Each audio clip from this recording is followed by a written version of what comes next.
Всім добрий вечір.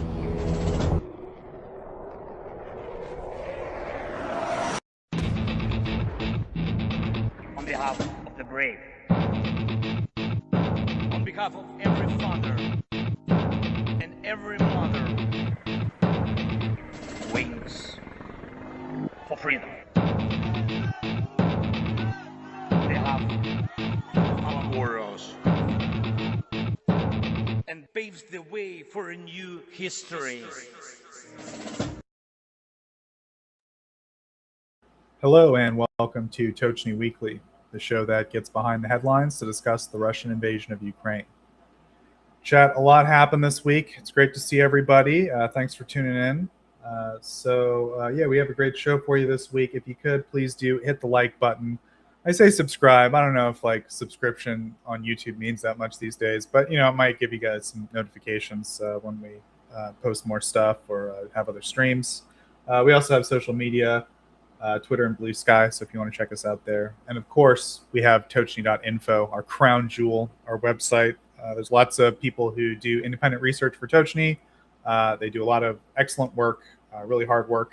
And check it out. It's all at Tochnyi.info. There's interactive maps, articles. We just published a new article recently. Once we have Mr. Germany to Ukraine up on here, we'll talk about it briefly. Check out Tochnyi.info. It's great. Chat, good to see you. If you guys have any questions during the live stream, you guys can ask them in the chat, and we'll do our best to address them in a Q&A segment at the end. Show order this week is I will present the news. That'll be followed by Stanimir's report on the Russian economy that he does each week. Then we'll discuss the momentous events going on in Ukraine right now with the current defense minister, Federov, or I should say former now defense minister. And then Mr. Germany to Ukraine said he'd stop by briefly to talk about a couple of things. And then we'll get to Q&A. So I will now present the news. These are the main headlines as of July 19th, 2026. First up, we have operations. Ukraine's Security Service and Navy carried out a joint maritime drone operation against the Luis 1 and Banda oil tankers in the Black Sea. Both vessels are linked to Russia's Shadow Fleet and are subject to Ukrainian sanctions. The operation used SBU Mamai naval drones to hit the two ships. Russian aircraft tried to stop the approaching drones during the operation. They fired machine guns and dropped bombs, but failed to prevent the attack. During 2026, the Luis 1 reportedly carried almost 3 million tons of Russian Urals crude. The Banda was also used to move Russian oil from Ust-Luga, Kerch, Novorossiysk, and Nakhodka. Ukrainian special forces from the National Guard's Omega Center say they destroyed a Russian Su-24M frontline bomber at the Saki Air Base in occupied Crimea on July 17th. The unit said the aircraft was being prepared for an operation against Ukrainian territory when it was struck by drones. Omega said the first drone hit the front section of the aircraft while a second struck its fuel tanks, and this left the bomber beyond repair. The claim has not been independently verified, and Russian officials have not issued any public statement about damage to Saki Air Base as of the release of the announcement.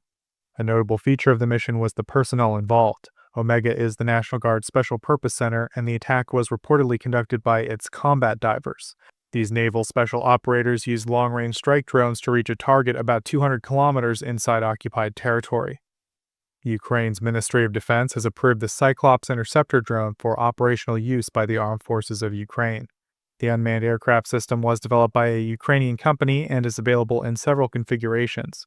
One version is cheaper to produce, has a simpler design, and requires less training to operate. It is intended for use against targets on the ground and slower aerial objects flying at low altitude.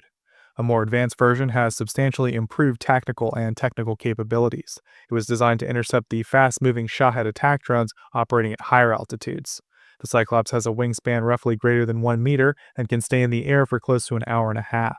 It can climb above the maximum operating altitude of Russian strike and surveillance drones. Its range is sufficient to provide protection against drone attacks for any regional capital in Ukraine. The aircraft's small dimensions and high speed also make it more difficult for opposing systems to detect and bring down. The Defense Ministry said the Cyclops V2 has already brought down more than 100 aerial targets. A Cyclops was also the first Ukrainian interceptor drone to successfully stop a Russian Shahed over Russia's Kursk region. In May, the Comeback Alive Foundation supplied additional Cyclops interceptor drones to Ukrainian military units. Up next, we have economy and aid. The United Kingdom will provide £300 million to help fund a joint British-Swedish delivery of 16 Gripen fighter jets to Ukraine. The British Prime Minister announced the commitment during a press conference in Kyiv with the President. The funding will support the transfer of the jets and improve the Ukrainian Air Force's capacity to respond to aerial attacks. The British Prime Minister also said that his expected departure from office would not change the country's approach toward Ukraine. Sweden and Ukraine signed an agreement on June 30th covering the purchase of the first 16 Gripen E fighter jets. Deliveries are scheduled to begin in early 2029. The Ukrainian company Naftogaz has restructured about €1.2 billion in Eurobond debt, extending repayment deadlines into 2032 and 2033.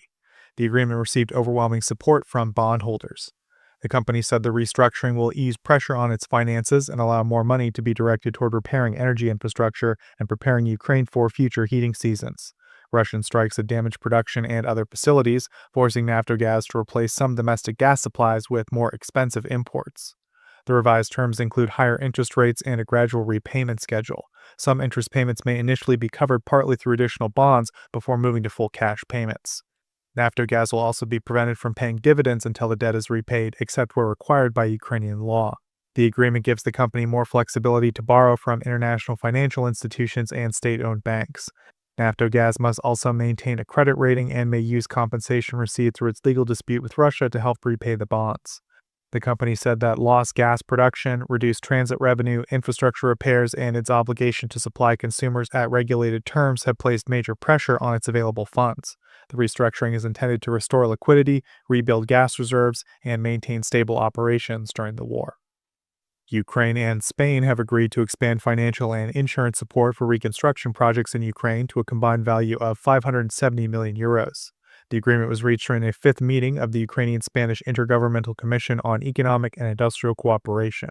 The two countries also signed several documents intended to deepen economic and industrial ties.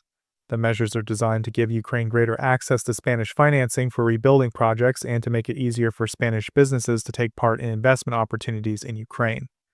Spain's State Export Credit Agency will raise its limit for covering risks associated with operations in Ukraine to €250 million. The increased coverage will allow Spanish companies to supply more equipment, technology, and services, while also supporting their participation in investment projects. The Spanish development finance institution Cofides will oversee a new €100 million credit facility aimed at supporting private sector investments. A further $200 million will be made available through Spain's Corporate Internationalization Fund. Half of that amount may be provided as repayable financing, while the remaining half may be issued as grants for projects involving Spanish companies. Ukraine and Spain also signed a joint declaration expressing their intention to cooperate more closely on Ukraine's industrial recovery and long-term resilience. Up next, we have international relations.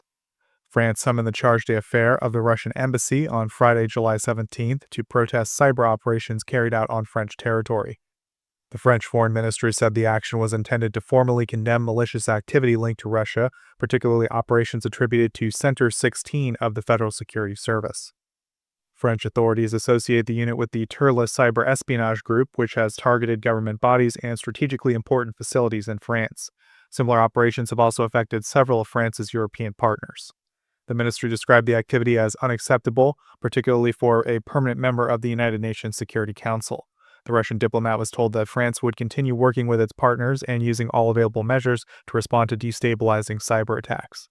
France also plans to summon the Russian ambassador in Paris and impose sanctions on 9 people and 4 organizations accused of responsibility for a major FSB-linked cyber attack affecting 10 European countries. Hungary's prime minister said on July 16th that authorities had opened a formal investigation into the former foreign minister's close relationship with Russia. The government has not released the details because the inquiry involves classified material and sensitive foreign policy records. The prime minister said officials would avoid further public comment while the investigation is underway, but would disclose any information that can legally be released once preliminary findings are available. The former foreign minister, Peter Szijjártó, served under the previous prime minister, Viktor Orban, whose government was regarded as one of the European Union's most supportive of Moscow. While in office, the former foreign minister maintained strong ties with Russian officials, continued traveling to Russia after the full-scale invasion began, and repeatedly opposed further European Union sanctions against the Kremlin. And last item this week, Russia had no warships operating in the Mediterranean Sea as of July 1st, marking the first complete absence of its naval vessels from the region since 2013. The change reflects growing difficulty Moscow faces in maintaining a permanent Mediterranean presence. A major factor is Turkey's closure of the Bosphorus and Dardanelles to warships belonging to countries involved in the war. After Russia launched its full-scale invasion of Ukraine, Ankara applied the Montreux Convention, preventing the Black Sea Fleet from regularly rotating vessels between the Black Sea and the Mediterranean. Russia's position in Syria has also weakened. Following the change of government there in late 2024, Moscow could no longer use its logistics base at Tartus under the same conditions as before. Some Russian naval assets have also been reassigned elsewhere. Several ships are currently escorting Russian state and special purpose vessels in northern European waters, including areas near the UK. The absence is likely to be temporary because the Mediterranean remains an important passage for Russian naval vessels traveling to and from the open ocean. Moscow will therefore need to find a regional location capable of supporting warships, minesweepers, and other surface vessels. The last confirmed Russian naval presence in the Mediterranean was recorded in June. Satellite imagery showed the frigate Admiral Kasatonov and the tanker Academic Pashin arriving in Tartus on June 4th. The two vessels later visited Alexandria for Russia Day before being spotted south of Sardinia. Then they spent 4 days at the Algerian port of Oran and eventually departed for the Mediterranean. Russia has also explored establishing a naval base on Sudan's Red Sea coast. In February of 2025, Sudanese authorities said there were no remaining obstacles to approving an agreement with Moscow on the proposed facility. And that's it for the main headlines this week. We will now move to the next segment. Okay, so now we're going to discuss some things going on with the Russian economy with our colleague Stanimir Dobrev. So Stanimir, this week there was kind of a significant strike in Russia. I report on lots of strategic strikes in Russia, but sometimes they really catch the public's attention. I think this is one of those. A facility, a wild berries facility, it was struck. Most people would call this like Russian Amazon wild berries. It's a major delivery service in Russia. Started, I think, with mainly clothes, and it's expanded out to be kind of, like their version of Amazon. Lots and lots of products. Considered one of the main, delivery logistics type companies in Russia. I guess the main one. A major storage facility was hit, and I think there's kind of a lot more ramifications than you would think as a result of that. Ukraine has Ukraine has justified the attack on the grounds that there's military equipment going through these facilities, which is demonstrably true. Like, there is military equipment for sale bought by members of the Russian military to go use in Ukraine. I think it seems like on a basic level that's true. I'm not personally aware of any other specific military things Wild Berries is doing, but I wouldn't be surprised to hear lots of major companies are involved in some way in these military efforts. But so beyond that angle, I think there's a kind of a deeper situation here. So Stanimir, why don't you kind of explain anything I left out? Yeah, they would sell anything that has a store online. So previously, you would have special stores online for military equipment, bulletproof vests, drone attachments. But because the biggest audience is on Wild Berries, everyone made a store there. And it's Wild Berries' policy to become an ecosystem for everything. So if Russia tomorrow legalizes selling people, you would see ads for selling people on Wild Berries. That's the extent of how ruthless they are in trying to capture any market in Russia. In terms of the damage, we have just now, there were released figures on how much it could have cost them. So one warehouse completely burned down. That one, I think I've seen figures by Ukrainians claiming it's 150,000 square meters. The Russian side estimates that 250,000 square meters. It's one of the largest in Russia in terms of warehouse space. The other site was also hit, but didn't burn down. It has on satellite images several hits on top of its roof. It's 108,000 square meters. Combined, the two make up around 7% of the logistics facilities of Wild Berries. It's that big. The damage to rebuild is estimated at between 20 and I think, 35.8 billion rubles. So close to something like $500 million in terms just of rebuilding it, without mentioning the losses inside. And when it comes to Russian sellers, they were hit with a surprising event. So on July 1st, because of the increasing problems with logistics in Russia, Wildberries changed their terms and conditions. One of the things they changed was that they raised commissions by another 5 to 20%, depending on where you're selling. So there was a lot of crying from independent sellers on Wildberries that they're being killed by commissions. Just for reference, before that, commissions were 45% for some sellers. So basically right now, some were just giving 2/3 of their money for each sale back to Wildberries. The second thing that they didn't notice initially was that the terms and conditions no longer provided for compensation in case a Wildberries warehouse where your goods are stored is hit by a drone or a terrorist attack initiated by Ukraine. That's the terminology they use in Russia when it comes to this. So what happened is that all the people who had inventory in that warehouse, legally they're getting nothing. Now, since then, there have been two messages from Wildberries. The first said that for the people who lost their entire inventory, if they want to ship more inventory to Wildberries and sell through them at select warehouses, I'm guessing not the ones that were attacked, they would get a discount from their shipping costs. And I think I mentioned on Twitter that that was worse than getting store credit because they just get discounted shipping costs. The second message that came out today was that if you had taken debt from, taken a loan from Wildberries Bank, like I said, they want to be an ecosystem, so they also have a bank and an insurer. If you had taken debt from Wildberries, taken a loan from Wildberries to stock up that inventory, and you lost it, you would get a 6-month deferral for your loan. But basically, so far, the response from Wildberries has been that you would get nothing or discounts for future services. And if you've lost millions, that's your problem. The other thing that this comes on top of is that Russians who have been selling on Wildberries have been struggling a lot recently because, for example, on January 1st, the VAT change came into effect. So now companies that made between 20 and 60 million rubles and were a small company in terms of revenue, they would have to pay a 22% VAT. So a lot of sellers on Wildberries that were moving medium to slightly large volumes fell into that category. And now they had to raise their prices by 22%, which cost them customers this year. And we saw a lot of stores and small businesses close down in the start of this year because of that. And this also impacted sellers on Wildberries. The other thing that they had to deal with for over a year, because Wildberries wanted to expand, it offered Chinese sellers a commission of 11% and Russian sellers a commission of 44%, up to 44%.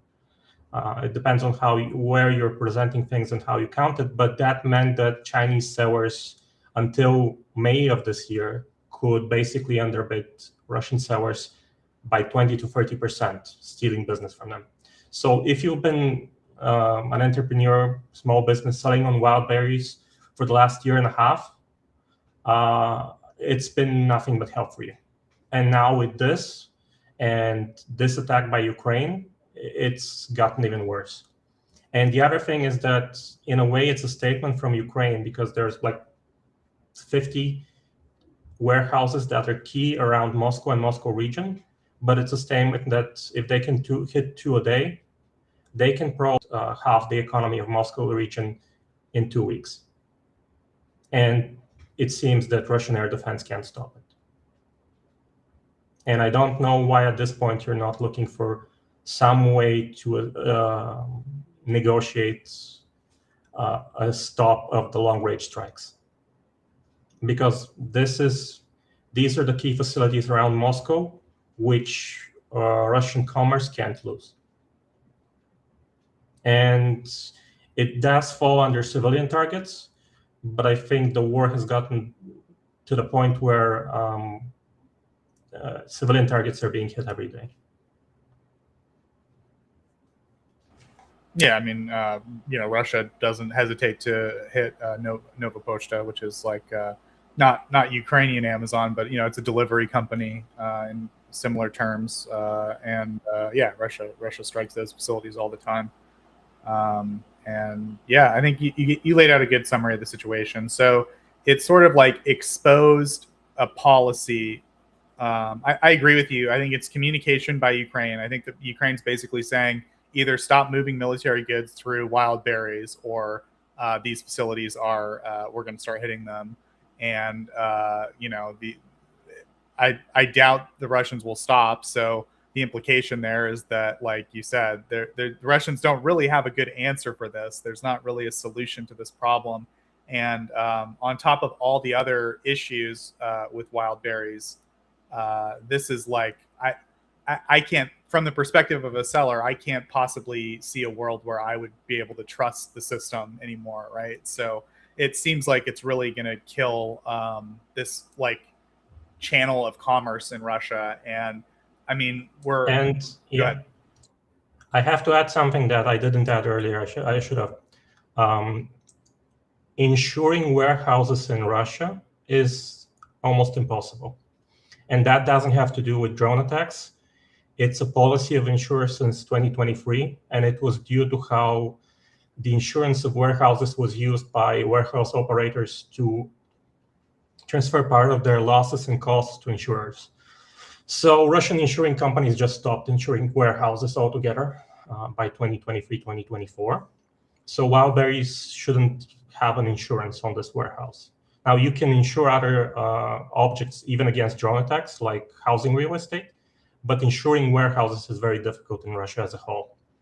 And the other thing is that, like I said, it's up to 8 billion rubles in terms of the cost to rebuild the warehouse without factoring other things lost inside.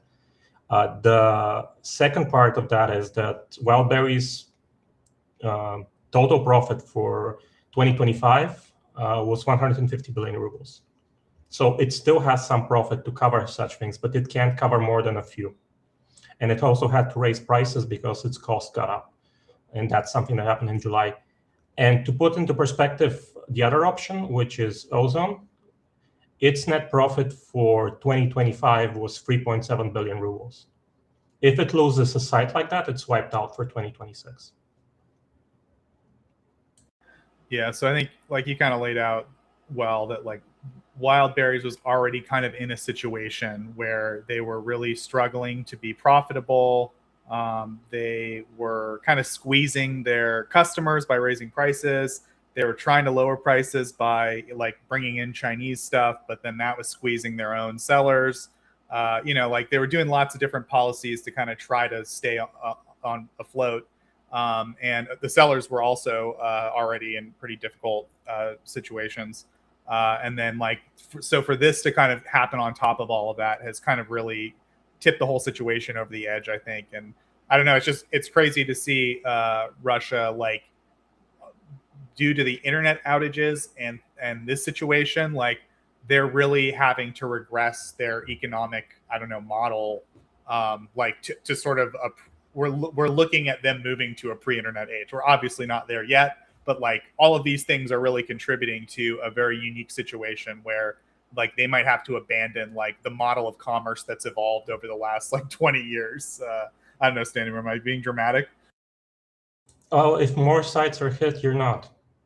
But also there's the other problem is that people are ordering more things online at the same time, and brick and mortar stores are being closed all over the place because they can't cover the costs. They tried to expand in 2022 and 2023 to recover all the retail space that was left by Western companies when they left. And then they had to start closing down in 2025 and 2026 where there was no traffic in stores. So yeah, it's not an enviable position. And like wild berries would probably have to review its entire policy if 2 or 3 more sites are hit. That's the extent of the damage they can take. Yeah, and so I mean, it was a significant strike in terms of its visual impact. It was a very big, smoke cloud and stuff in Moscow. I think it had a real like psychological and messaging effect, I guess you could say.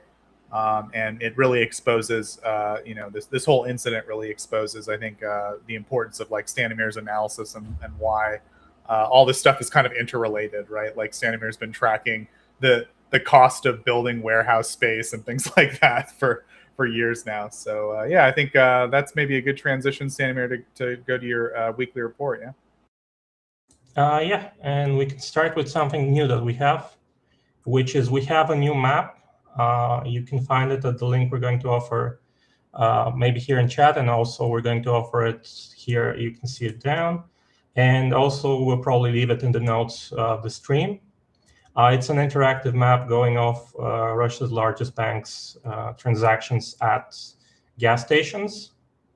And based on that, the redder it gets, the less gas stations there are open. And here you have in the most red places like Chechnya and Crimea. But I also have to point out that there are some limitations to this. Use it more to track trends rather than to get absolute values in terms of gas stations open, but use it to track trends in terms of if it's getting worse or it's getting better. And also you have to know that this means the gas station is active. That means it's still selling things, but it can just be selling one type of fuel, or it can be selling sandwiches. It doesn't mean that the gas station is truly operating and selling fuel. But this should give you a view of how much of Russia's gas stations are closed down.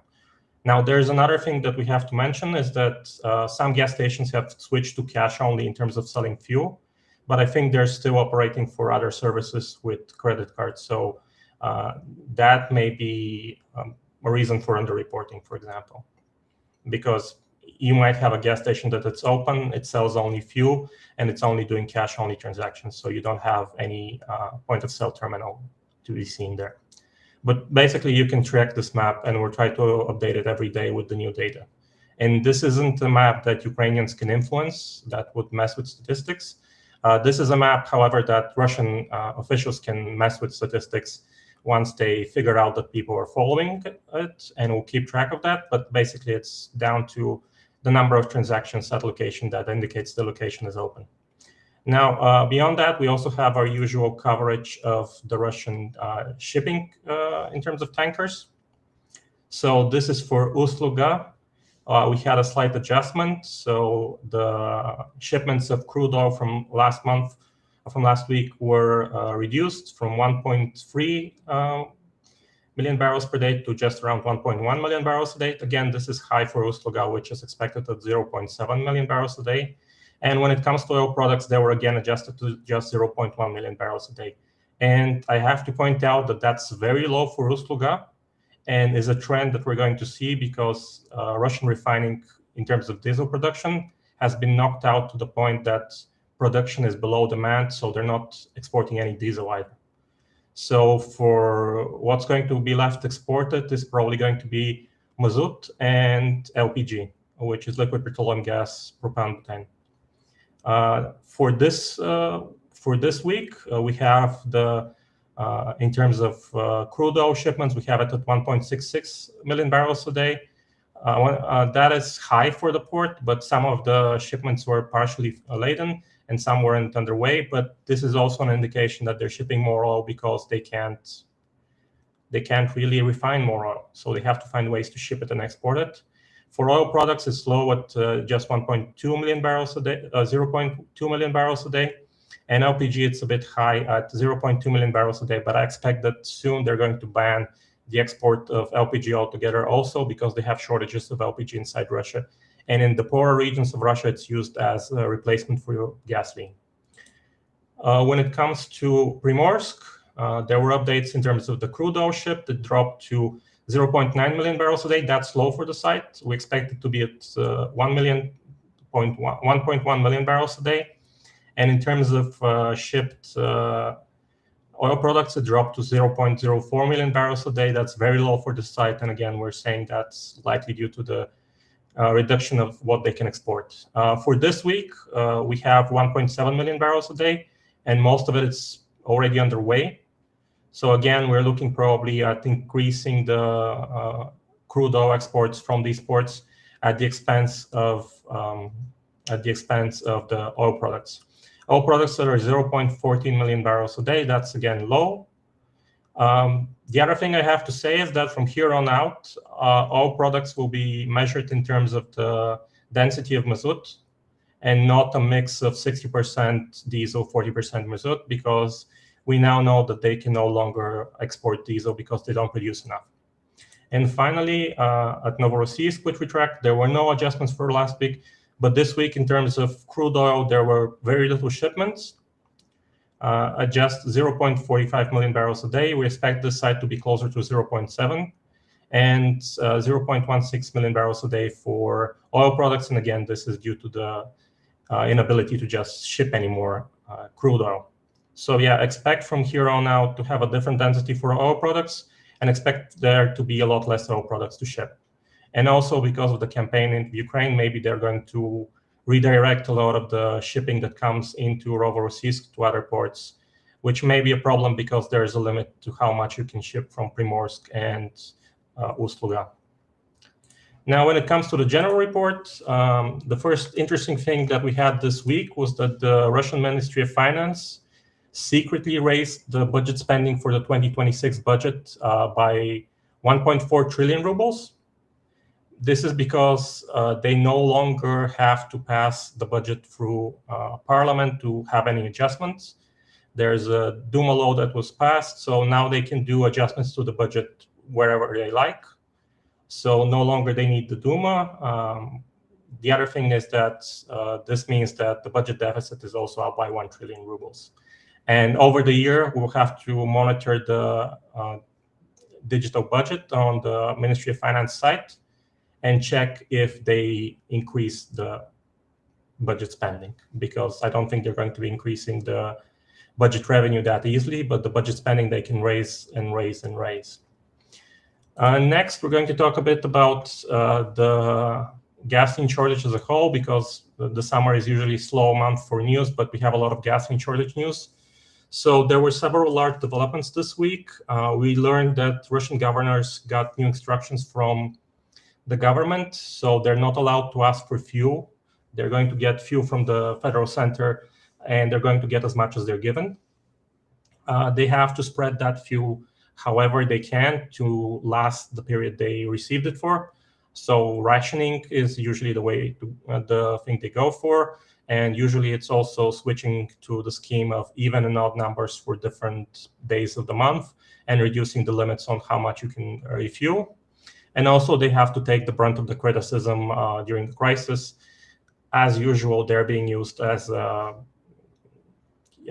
human shield for Putin. They're the bad guys who don't allow people to get more fuel. Putin is the guy who has all the fuel that they need, and he just doesn't know who to send it to. Also, we had the Russian Ministry of Agriculture admit that there were some issues in some regions when it comes to farming and fuel. Basically, this means that the problems are quite widespread. Otherwise, they wouldn't announce it that way. And despite the ban on governors asking for fuel, we had a public request from the governor of Krasnodar Krai. He asked for more fuel for farmers because the quota he was given wasn't sufficient to cover the harvest. We're talking about tens of thousands of tons of fuel. And also we had the head of Yakutia travel to Moscow to beg for fuel because the southern 1/3 of his region was basically out of fuel. There were major queues and they had enough fuel to refuel a few thousand cars once. So they were rationing fuel in the south. And this is a region which is in the Arctic. If they don't get enough fuel over the next 2 or 3 months to last them till the next May, they will basically be without fuel during the winter and the worst months. So that's why he went to Moscow to basically ask for as much fuel as possible from Russian Deputy Prime Minister Alexander Novak. We also found out, like I said, that Russian diesel production is now below demand, which means over 50% of the capacity to produce diesel has been knocked out by Ukraine, at least currently. And until that recovers, they're not going to lift the ban on the export of diesel. And that probably means that over 60% of gasoline capacity is offline too. As with gasoline, there were now changes to the law introduced. They're going to vote it. I think they already voted it. They managed to push it through the Council of Ministers and through the Duma in about 2 days. But there are now subsidies for the importers of diesel. They will pay around 90% of the difference between the import price and the desired domestic price. So basically, for that fuel to arrive at Russian gas stations, the importers will be compensated for half or 2/3 of the price they got it at the international source they got it from. So this also opens the ability for a lot of corruption in terms of setting a different price at which you bought it. But also right now, with the resumption of the conflict in the Middle East, diesel will be harder to find. And the biggest exporter of diesel, it was usually either Russia or the US, but currently it's the US. And I don't think the US is going to offer any, at least US companies are not going to offer any Russian companies diesel to buy easily because of sanctions. Also, another important thing that happened was that SPIMEX, which is the St. Petersburg Commodities Exchange, it got hit by another reduction of how much fuel can be sold on it. They dropped the amount that refineries have to sell in terms of diesel on the exchange from 16% to 10%. But I don't think even 10% of the full refining capacity is making it to SPIMEX. And the exchange started to cut staff because there's limited sales on SPIMEX and it's not enough to cover their expenses. The other thing is that right now there is a rule under which you can't sell fuel to a merchant. You have to sell it directly to an end user or to a retailer, so either to a gas station chain or to someone who buys the fuel for his own needs, which has reduced significantly the amount of trading being done on SPIMEX. And with also the price controls of no price increase greater than 0.01%, with gasoline falling to below 10,000 tons being sold per day, and no jet fuel being sold at all, and diesel also dropping to record low values, the exchange no longer does what it's supposed to do. It was supposed to facilitate the free trade of fuel in Russia, in Western Russia. And it seems that it's now basically dead because you don't need an exchange to trade fuel if you're no longer freely trading fuel. If you're just making a simulacrum of exchange, where you have rules where you decide who buys and who sells and at what price before they even get on the exchange, there is no longer a purpose for the exchange. And it's basically the end of an 18-year-long story of free trade of fuel in Russia, with the exchange now probably going to have to reduce its operations because of this. The other thing is that they're introducing direct subsidies in Crimea. So what will they do? They will offer private gas stations, because there are no gas stations operated by the big oil companies. So that's why the prices are so high in Crimea. But they're going to pay gas stations to keep prices low. So if the price for the gas station to sell fuel is 350 to 450 rubles per liter, the state will pay the gas station the difference till they get to 70 rubles. And or maybe a higher price. They haven't said at what they're going to fix it, but they're going to try to fix it. And the other thing is that this doesn't help the shortage, because then everyone will again queue up for fuel and everyone will buy it out and will quickly be out of fuel again. And the reason why the price of fuel is so high in Crimea is because the cost to transport fuel, just a single trip to Crimea, is now costs closer to a month's salary of a truck driver. For one trip, that's how much a truck driver charges to get to Crimea. And also these gas stations are selling so much fuel, so they have to spread their operating costs over a smaller volume, so you get higher prices to stay in business. And something that happens now every time, so after Ukrainian strikes on depot, we usually see rural parts of regions drying up. This happened in Tver region this week, with massive queues and large swaths of the region having no fuel. and no one's selling fuel at all. So just like you can drive for hours and there will be only one gas station that sells fuel in all the towns you pass through. And a similar panic buying happened in Ufa, that's the capital of Bashkortostan. This happened after the refineries in the region were attacked again. And you had kilometer-long queues in the center of town, and people basically stayed overnight to buy fuel after the news of the attack because they feared that that was the delivery point for the town. So now queues at gas stations in Bashkortostan have decreased, but the region is without fuel. It's going close to having a severe fuel shortage right now, and this can be linked to the attacks on the gas station. Another thing that was introduced this week was a scheduling system by Zabalkaysky Krai. They introduced a system where you can queue for once in a week to go at an appointed hour and refuel at an independent gas station chain, which means it's going to offer you 10 to 15 liters of fuel. But basically, they started it as a system where you can register to queue for refueling once a week. And for a week ahead, all the slots were taken up in 76 minutes. And a similar thing is going to be introduced in Altai Krai. And Krasnoyarsk had a large local chain introducing coupons. When it comes to fuel shortages, in Yekaterinburg, 20% less buses are operating on routes because of a fuel shortage. And in Omsk, which houses Russia's largest refinery, due to the fuel rationing, garbage collection is going to be irregular right now. So that means they're not going to collect garbage on time because they're not being allowed to refuel their trucks with enough fuel to do the full route. So they're doing every day a partial route, and they're spending more time at gas stations. In the Republic of Altai, which is similar to Crimea in terms of summer business, the economy of the region in the summer, the same thing is happening with hotels, which we saw in Crimea in May and June. So they're offering discounts for people who come from outside of the region. That is primarily a destination where people come by car, because there's not as much infrastructure to come by any other means to Altai Krai, the Republic of Altai. And they're being offered extra nights if they come just for free. Also, another thing that the locals are doing is if their hotel has a few cars, they start carouseling at the nearby gas stations. They fill up to the limit, go back, unload it in tanks, set that aside for guests, and go back and refuel again, and just keep up tanks with fuel that they offer locals who came in just to make sure that they have enough fuel for their stay.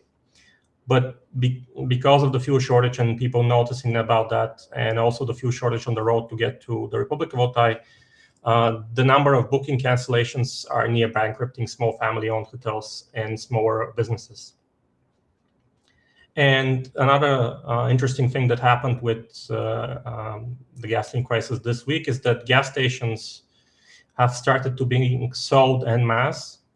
We're talking both about independent small chains and also gas stations operated by the big oil companies. Over 150 independent gas stations have been put up for sale in the last 30 days.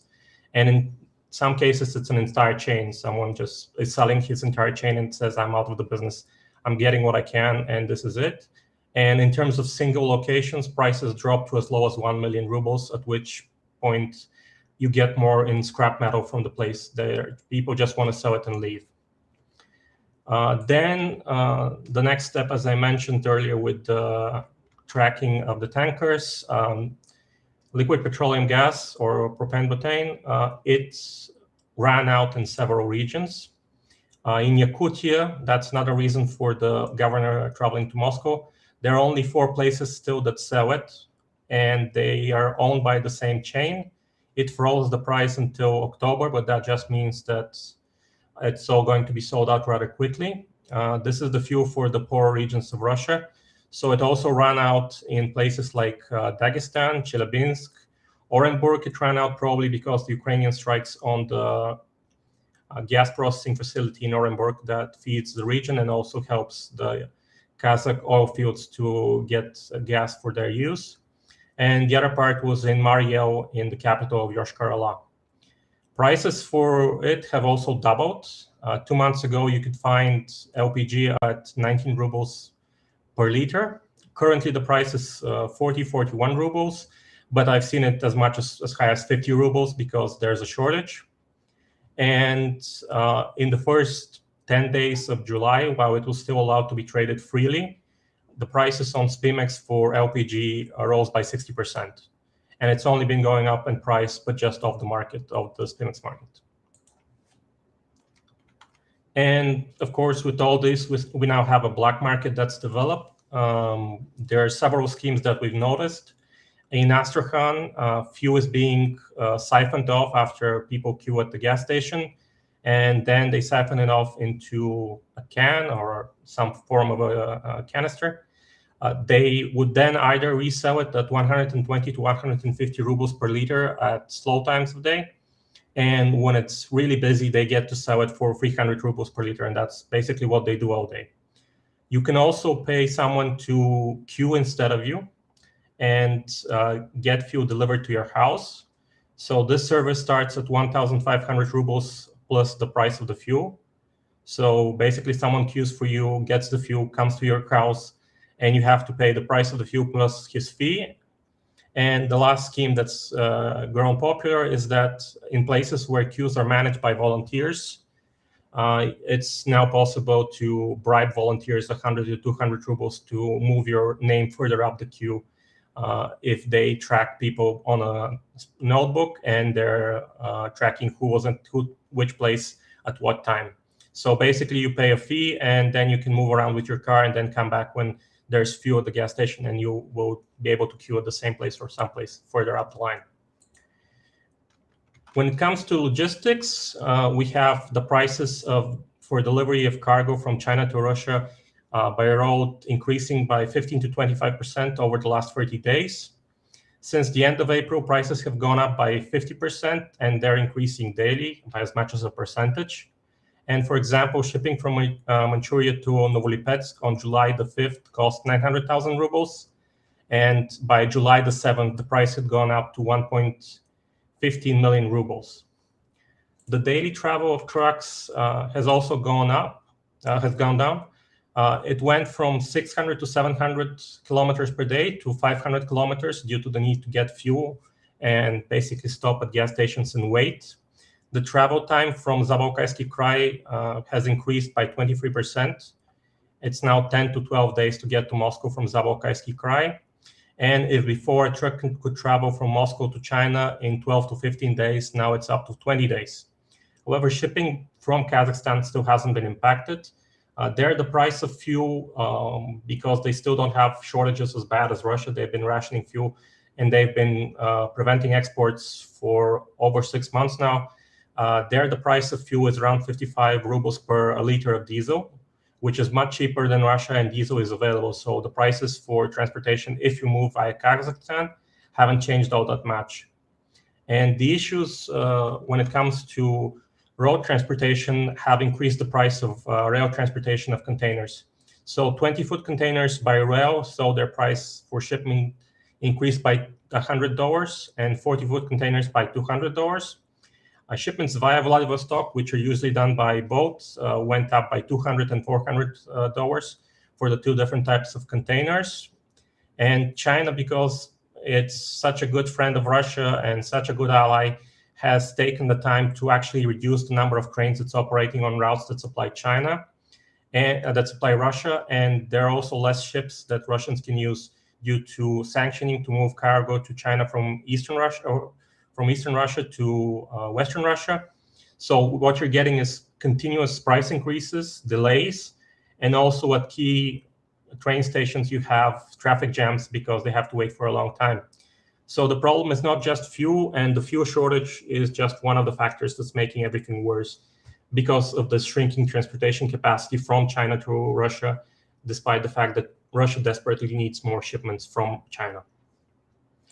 And the final thing that we managed to track when it comes to the gasoline shortage this week was that the Russian Association of Independent Rail Operators, which handles all the traffic inside factories and private railway lines, this serves to connect around 80% of the load from industry and from big producers to Russian railways. They asked for state support, saying that they're getting diesel at 150 to 180 rubles per liter, which will bankrupt them. So basically, the crucial link between Russian railways and Russian industry is currently on the brink of bankruptcy because of this increased price of diesel that they can get, because no one thought to make quotas for them at the government, because they're only basically responding like a whack-a-mole to all the issues that arise, because they don't have a plan in place which industries they should prioritize, where they should send reserves.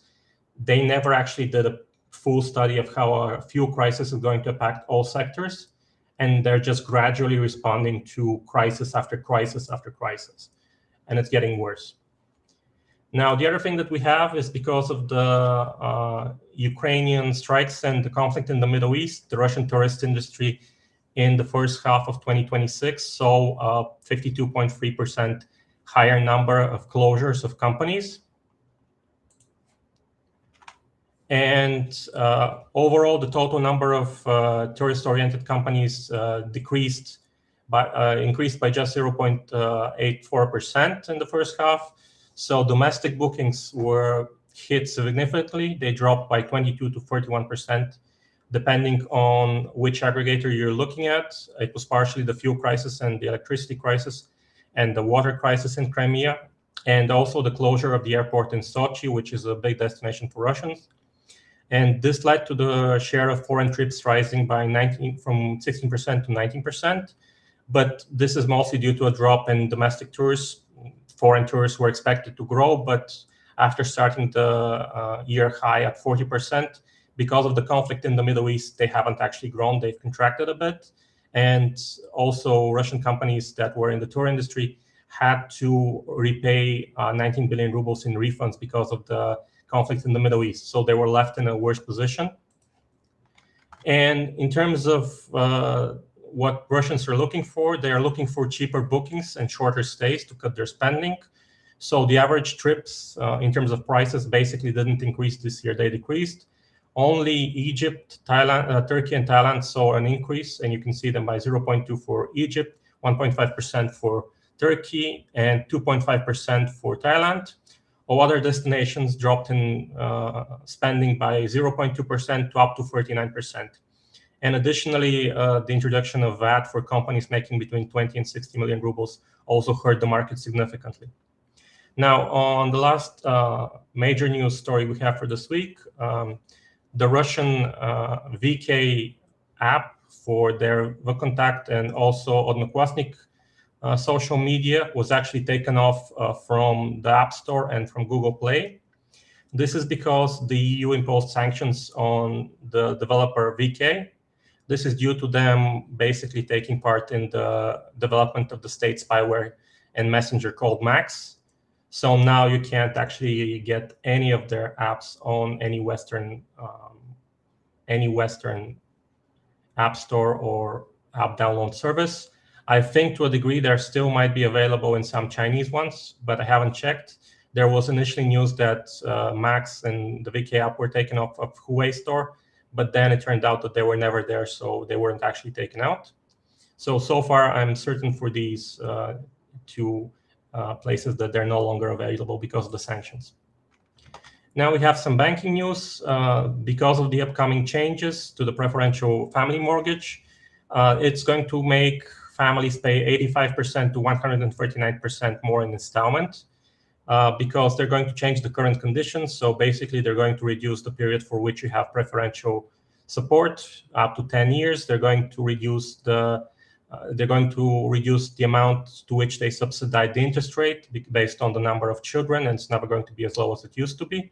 But all of these will go into effect on October 1st, and the aim here is to tell Russians, if you behave well, we will push this after the election. You're no longer getting any carrots, you're just getting the delayed stick. And this is what they're doing now to motivate Russians. Next, in terms of metals, we know now that Russian hot rolled steel calls for export via the Black Sea rose by 22% year over year. Now, this is the best they've performed since August 2024. However, for the market for Russian exporters continues to be weaker than the domestic market, and this is due to the high rubles. So they're redirecting a large portion of the exports they were going to ship via the Black Sea to the Caspian Sea for delivery to Iran, because Iran is currently paying high prices for steel. We can all figure out why. There's also the expectation that the price in the Black Sea would fall as Chinese offers to sell under FOB conditions in the Black Sea drop from $510 per ton to $495 per ton now. So we're expecting Chinese companies to lower their prices on the Black Sea export route, and basically Russian prices can't stay far behind. And the price of steel, despite the continuation of the conflict in the Middle East, in terms of the sales in the Black Sea, is going to drop significantly. When it comes to grain, this was something that we were asked on Twitter.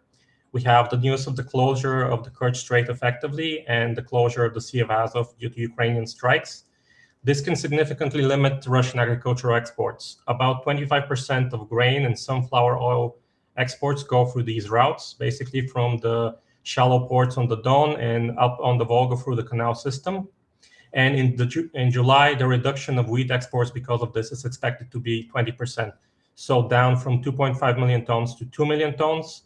However, in July, there are still options for Russians to redirect cargo, unload it, loaded by rail, and ship it to some of the deeper Black Sea ports, like the ones that are currently still operational, like the Don ports.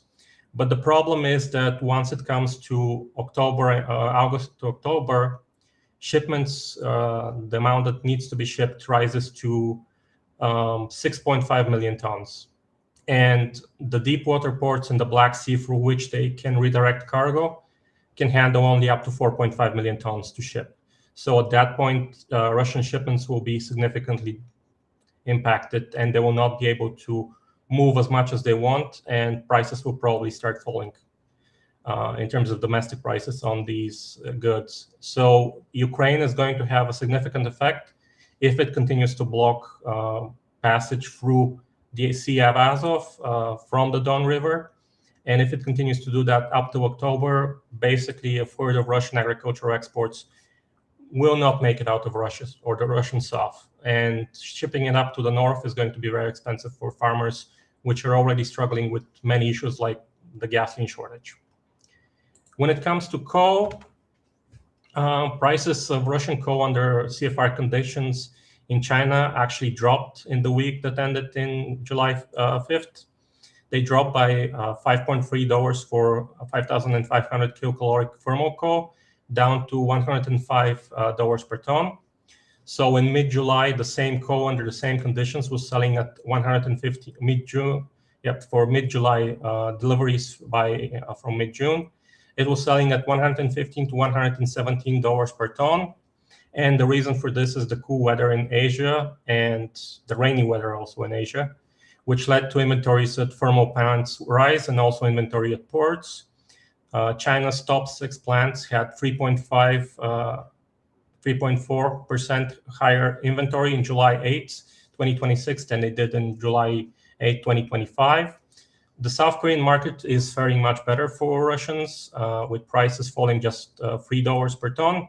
And the recent batches were selling at $123 per ton. However, local buyers are now offering prices below $120 per ton. And due to the also low prices in China, Russian sellers are actually taking these offers. And in the future, even with the resumption of the conflict in the Middle East, prices are supposed to bottom out at $100 per ton in China and $110 in Korea. And we're not expecting to see a new growth spike until September to October. That's the period when thermal plants actually restock for the winter season.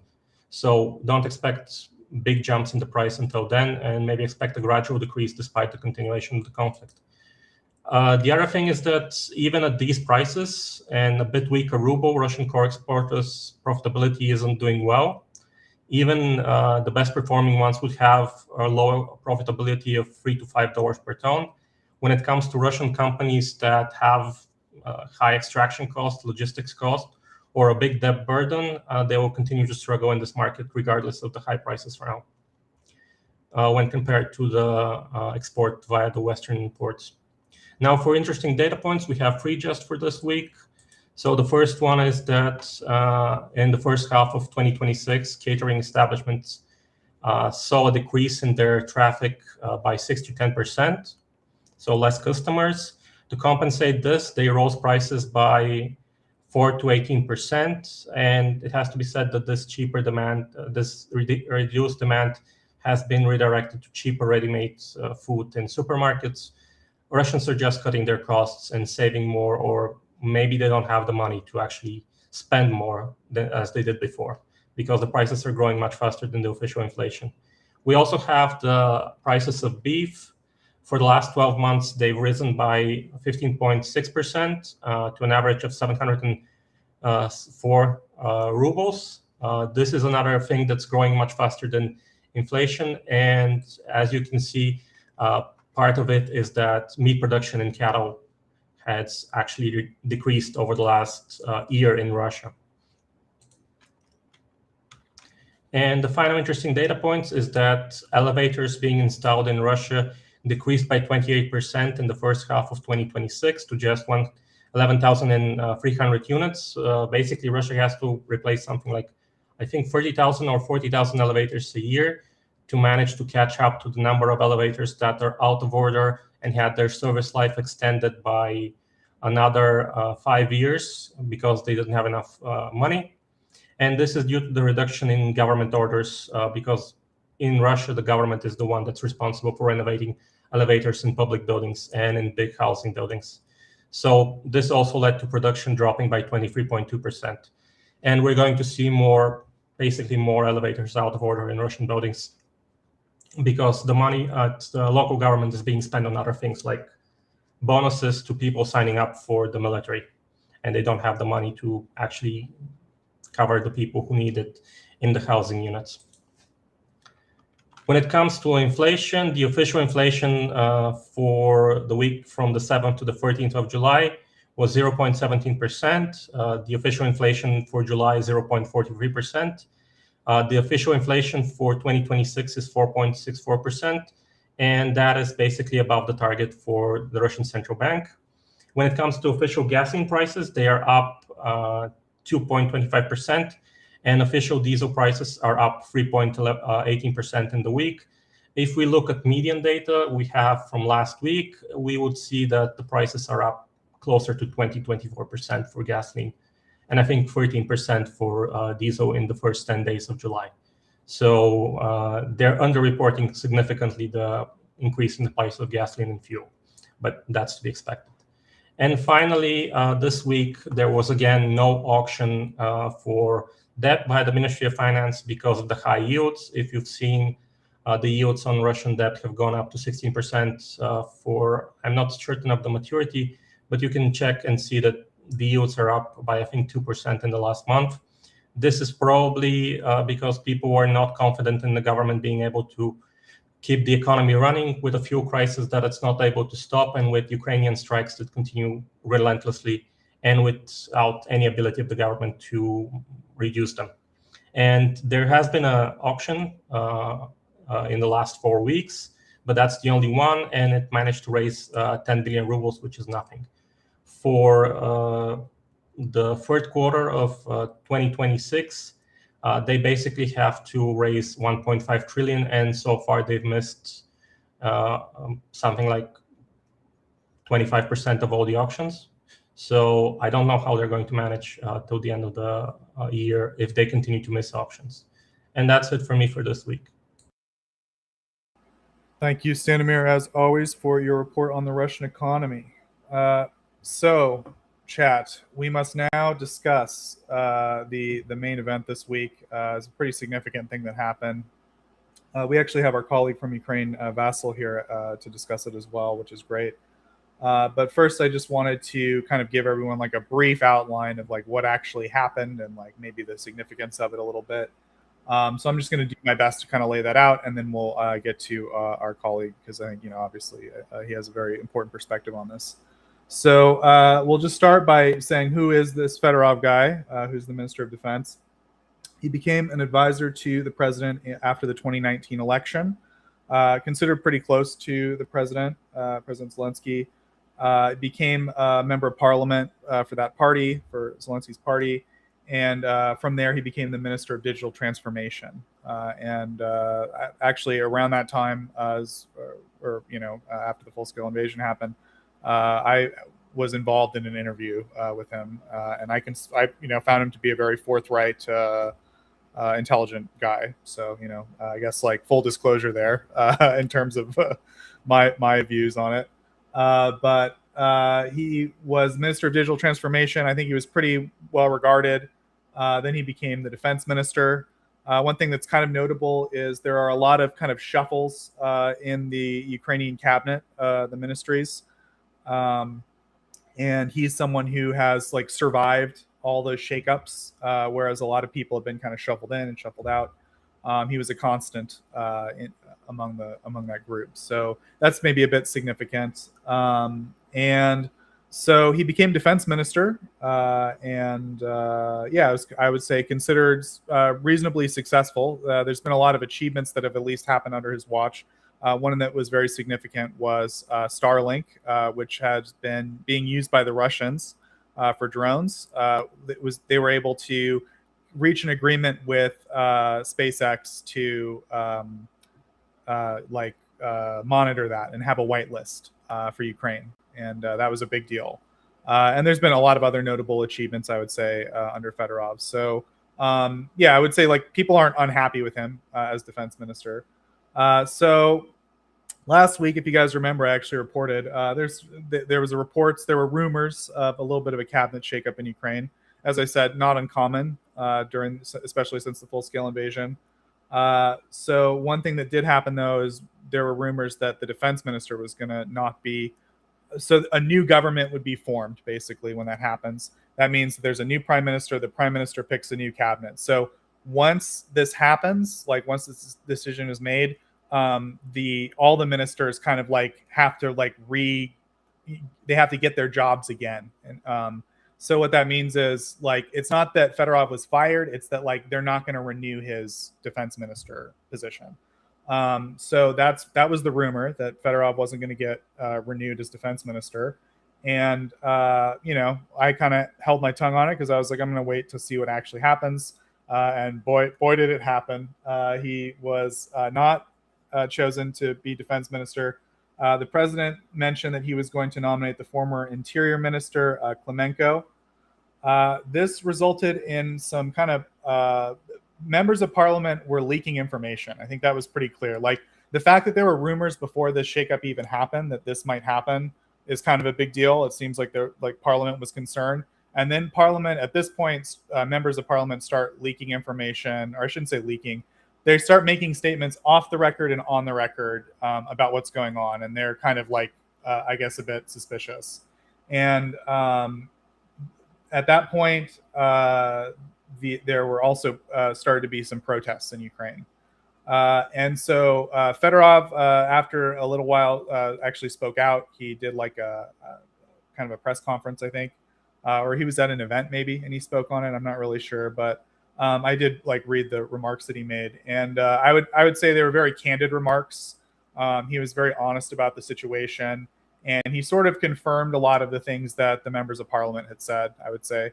And we'll get to like kind of what they said in a moment. But he was very candid. I would say he wasn't saying anything negative about the president, but he was saying negative things about the chief commander-in-chief, Syrskyi, the head of like the military side. So the defense minister is the head of the civilian side. The commander-in-chief is the head of the military side, and they're supposed to kind of work together to, the defense minister mainly focuses on things like procurement, and the commander-in-chief focuses on like the active military situation. So that was the situation. He made some statements. They were very candid about his kind of conflict with the general staff. And sorry, he's the chief. No, that's Stanimir. You're saying that he's Zelensky's the commander-in-chief. That's not correct, as far as I know.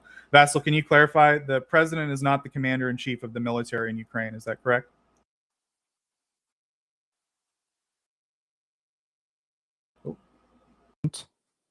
Do you hear me? Yes. Yeah, super. We have like the head of general chief. The president is the main person in military plan. He is like the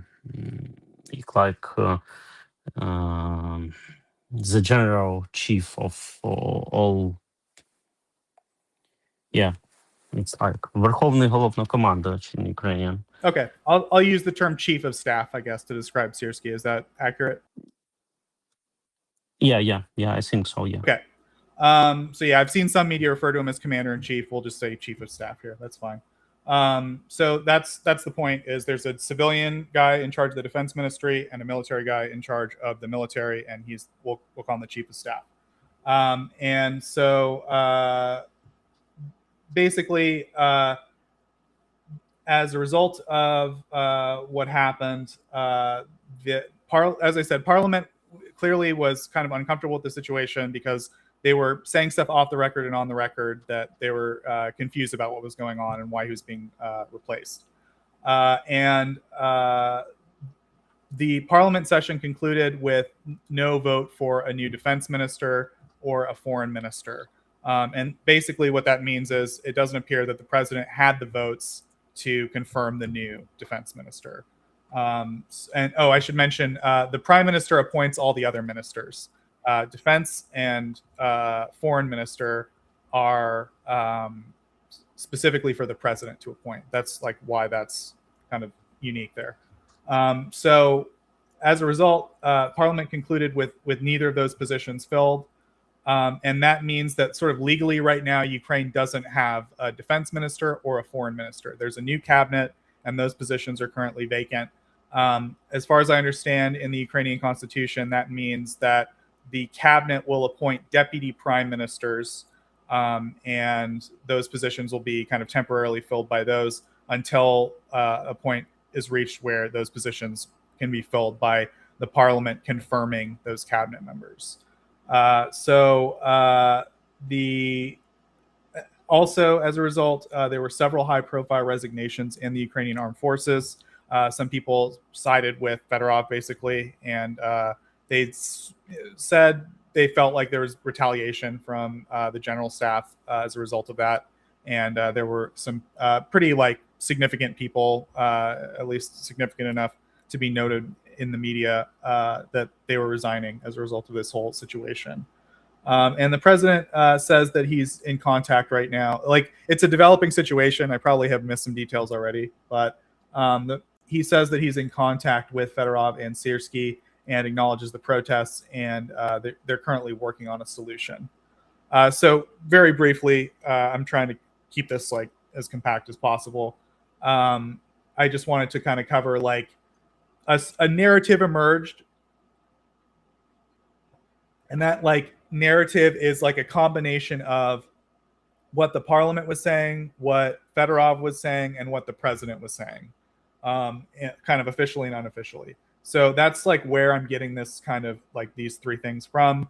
But I guess investigate the sources for yourself. I have to kind of weave it. Not all the information is completely complete. So I'll do my best.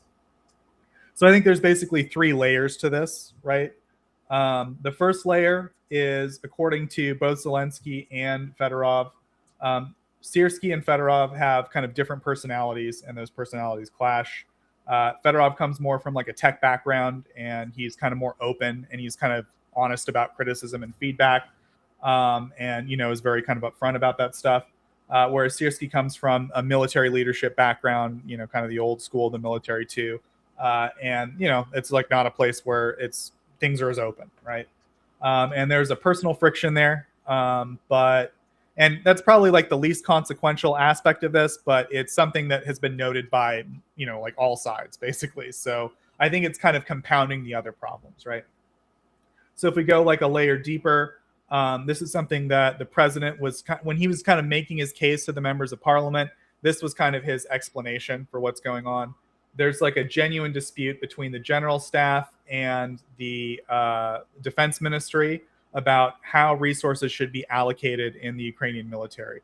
The general staff wants more traditional things like artillery shells and soldier pay and things like that. And the defense ministry is pushing more for like research and innovation programs and things like that, right? And so there's like this kind of constant fighting over resources. And the way Zelensky tells it, according to MPs, he didn't make any official statements like this, but according to them, his basic kind of story was that there was just growing friction about this and growing arguments about this. And eventually it got to the point where I just want to fire both of them. But the reality is right now, I can't fire Syrskyi due to what he said were ongoing operations. And therefore, I have to get rid of Federov to kind of like, prevent the whole thing from kind of imploding. That's his Zelensky's basic explanation to Parliament about like why they need to vote for this. And I would say the final layer, and this is like an important one for Ukrainian civil society.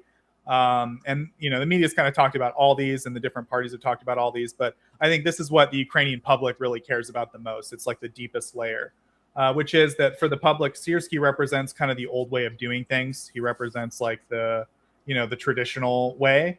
And for a lot of Ukrainians, they feel that method of doing things is kind of inefficient in its best form, and in its worst form, there's corruption. And for Ukrainian civil society, Fedorov represents kind of a chance to reform that system and make it possible to innovate and use what Fedorov calls asymmetry, right? The idea that like Russia's just bigger than us. If we just try to match them artillery shell for artillery shell, we're never going to win, or we're only going to win at extreme cost. So what we need to do is we need to come up with a new way to do things, right? And so I think for Ukrainians, that's the main thing that Fedorov, this is like representative of a larger struggle in Ukraine, where the old ways are being challenged by reformers. And it looks like right now to Ukrainians that right now the reformers are being pushed out. This is like the reformers are losing momentum in the system, and that concerns them. And I think that's potentially one of the main reasons that there's been protests. But so that's my best attempt at an explanation for people to understand the kind of basics of the situation. But Vasyl, I think, is obviously a much deeper authority on this than me. So Vasyl, if you want to like add anything or correct anything, please at this moment go ahead. Yeah, Joseph, thank you for your tell. I want to clarify several moments. First of all, I want to say thank you to Lexicon. He is absolutely correct. Zelensky is Supreme Commander-in-Chief, and Syrskyi is Commander-in-Chief. Yeah, it's absolutely correct. First of all, other thing what I want to clarify that. According to our constitution, president nominate two person from our government. It's Ministry of Defense and Ministry of Foreign Affairs, because we have reform of our country, about our constitution, and we go from president model to parliament model. But in reality, we are still in the presidency model. That's what I want to clarify. Second, I'm Vasyl Pedluzhny, I'm from Dnipro. Also, I'm a lawyer. And I want to say a little bit about this theme extra. Yeah. First of all, I want to say that first signals about situations that we will have a new Ministry of Defense and we lose. Dismissal will be Federov. It started from the beginning of this week. And on Wednesday, it was really clarified, and we understand that Federov will be dismissed. And some people proposed that on Thursday will be voting in Parliament for new our government, and proposed to try to show deputies from Verkhovna Rada that many people are against of nominating and voting as a Ministry of Defense, like previously Minister of Internal Affairs. Yeah, Klimenko. And such proposition was like on internet, and people start collecting on 9 o'clock of Thursday near regional government buildings in Dnipro. It was near Dnipropetrovsk regional government in Dnipro, sorry, and in Kyiv it was on Square Franco. And I also participate in such rally. I have a speech there. And first of all, I want to clarify that you should understand that in Ukraine we can't have elections now. It's our reality, sad but true. And we all understand that only way that we can influence on political decisions, it's like protest against some big mistakes. Yeah, like previous year, I also participate in rallies against like controlling NABU and SAPO, about destroying anti-corruption infrastructure. And this year, also participate against dismissal of Federov. And you should understand that our civil society, the first of motive to go and protest, it's like when we feel that our hope is stolen. It's like, it's complicated to describe more, maybe more describe more to understand, but when you feel that you have a hope. Yeah, this Minister Fedorov, it was a hope of changes in Ministry of Defense, and we see changes. He tried to make audit in different spheres, not only in procurement, but also he tried to have audit in a sphere of supplying brigades, people supplying, like in mobilization questions, supplying of different stuff to brigades, audit of our casualties. It was also the main his aim to audit this situation and to understand how to make changes in this sphere, because it's very important. It's about people. It's about our warriors. And his briefing, which he had on Thursday, I think it's more like honest and genuine that I have heard maybe for years from like government guy, yeah, from a ministry, previously minister. I suggest it's complicated, I understand it's in Ukrainian, but it was really for me like unbelievable. Fedorov very, very like clarified all questions which he tried to all problems which he tried to solve, all odds which he pointed to do, and everything. And he explained every point which he had problems with our general staff and our commander-in-chief Sirsky. And he explains that he couldn't make changes in this sphere because Sirsky sabotaged such changes. He sabotaged audit of our casualties. He sabotaged audit of supplying our brigades different stuff, military stuff, and etc. And he explains that he tried to make changes to explain president that he couldn't make such changes which he want, and Sirsky sabotaged it. President said that I will not change him. You should find a way to work him. And I think conflict was ongoing, and Fedorov said that Sirsky make an like you will fire Fedorov or I will go. And president make, I think, very very bad decision, and fire Federov. But after 4 days of protests, I understand that changes will be, and I hope maybe tomorrow will be a new decision, political decision about general staff or etc. Because when protests were started, the process were for support Fedorov and his ideas and his strategy. And now after briefing Fedorov and everything is ongoing and day by day new news about very big mistakes, or even not mistakes but very bad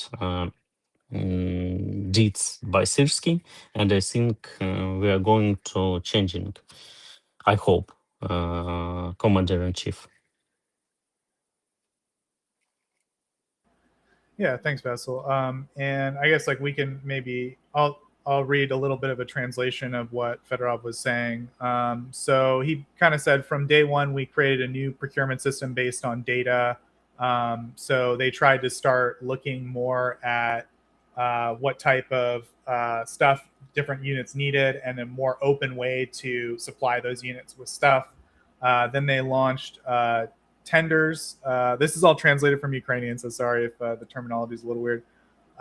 And they open bidding basically on stuff, and the price of each shell, was reduced by $1,000 and they saved over $100 million on artillery. And then corruption in the armed forces, is an issue. And there's department heads in the ministry who were appointed by private companies. I don't know, like you said, he was very candid about the problems. I think the most fundamental case he made, which is correct, apart from all the details, was that Ukraine is facing a situation. Here's a good translation. This is by Katerina Lysenko, who's a journalist, which is Sirsky in 2022 saved our country. He led the Kyiv operation. He took part in it. He led the Kharkiv operation and many other operations. We can't say he's underperforming, but the war has changed completely. Drones are changing everything. Features appear at least 4 times a year, and 20 to 30 things are changing in the technologies per year. The management system has changed, and we need to understand what was good back then and what we need to do now to defeat Russia, since the Ukrainian people remain our client in this work. And I don't think of this as a matter of ego. I think there are some other reasons for that. But at this moment, I'm ready. And as I said, many documents weren't signed, and I spoke about it openly. And we don't want to, or if we want to play by the bureaucratic rules, then let's do it that way. And they told me, don't touch that. And I was patient and ready to work calmly until the commander-in-chief issued this ultimatum, where he basically, according to, again, no one actually outright said all this, but I'm piecing together 3 different sources of information to say there was a general staff meeting in Ukraine recently, and at that meeting, Sirsky apparently said to the president, it's either me going or Fedorov going. And it looked like at least the high levels of the general staff are kind of with Sirsky enough to where if Zelensky believes that because of ongoing operations, he can't replace Sirsky right now, it feels like there's some level of disruption there that would be caused by the whole general staff. There seems to be a sentiment among the general staff against Fedorov, right? And that Zelensky felt like he needed to pacify them by getting rid of them, basically. And he kind of said, according to his narrative, if I had my way, I'd replace both of them, or not his narrative. According to members of parliament who spoke to him, I want to replace both of them, but I can't replace Sirsky right now because there's there's too many plates spinning, something like that. And yeah, it's a difficult situation. I think Vasyl was saying, it really reminds me of the situation last year between the anti-corruption police. There was an incident where the president sort of tried to kind of in a routine style decision take authority over the anti-corruption bodies in Ukraine, the investigation and prosecution bodies. And there was a big backlash from civil society against that. especially because it put into jeopardy to some extent EU membership for Ukraine.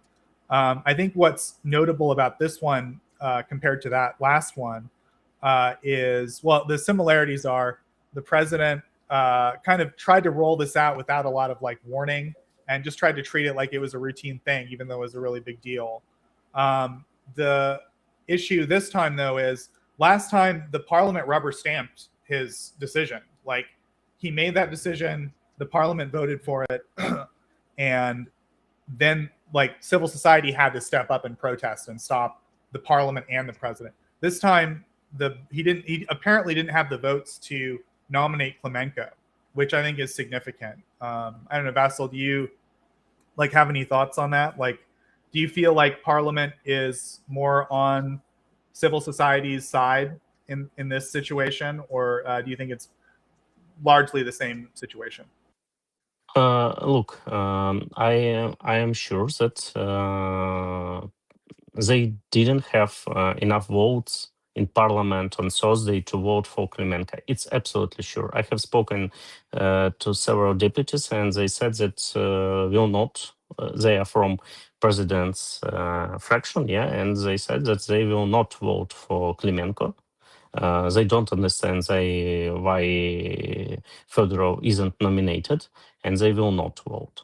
And they said that more colleagues also will not vote. That is why President understands also this, and this is why they proposed, if you know, like Khmara, yeah, like a new candidate for Ministry of Defense. But I think on Monday, tomorrow can be more news about it. Maybe we'll have new candidate for Ministry of Defense or new candidate for our chief commander. Yeah, and also I want to say that even now. Khmara weren't nominated by president to parliament as Ministry of Defense. Our government make a decision and nominate him as a deputy of Ministry of Defense, and to like make role before new ministry will be new minister, appointment of new minister, I mean. Yeah, thanks, Vasyl. And I think, this is obviously, we've kind of moved into more like opinion at this point, but, I think I've made a case why Zelensky's kind of execution of this whole thing has been, he kind of treated it like a routine personnel shuffle when it clearly was much more than that. And he knew that, because even in his own explanations to Parliament, he was kind of explaining this conflict that's been building up. And, the narrative we're kind of getting is like, it appears that Zelensky was kind of trying to stay out of it, but it kind of boiled over into this big problem. And, it's now gotten to the point where Ukraine doesn't have a defense minister in the middle of a war, which is like, pretty serious. And the other issue is that I would say his recovery from his initial like fumbling of the situation has been kind of mixed. He's basically in public acknowledged the protests, and he said he's going to find a way to sort it out, basically. So he's doing his best now, I think, to communicate with the public. But he's also said some kind of strange things. The first thing was he nominated for a deputy prime minister, or he put forward. I'm pretty sure the cabinet actually decides, but that's like a whole procedural rabbit hole I don't want to go down.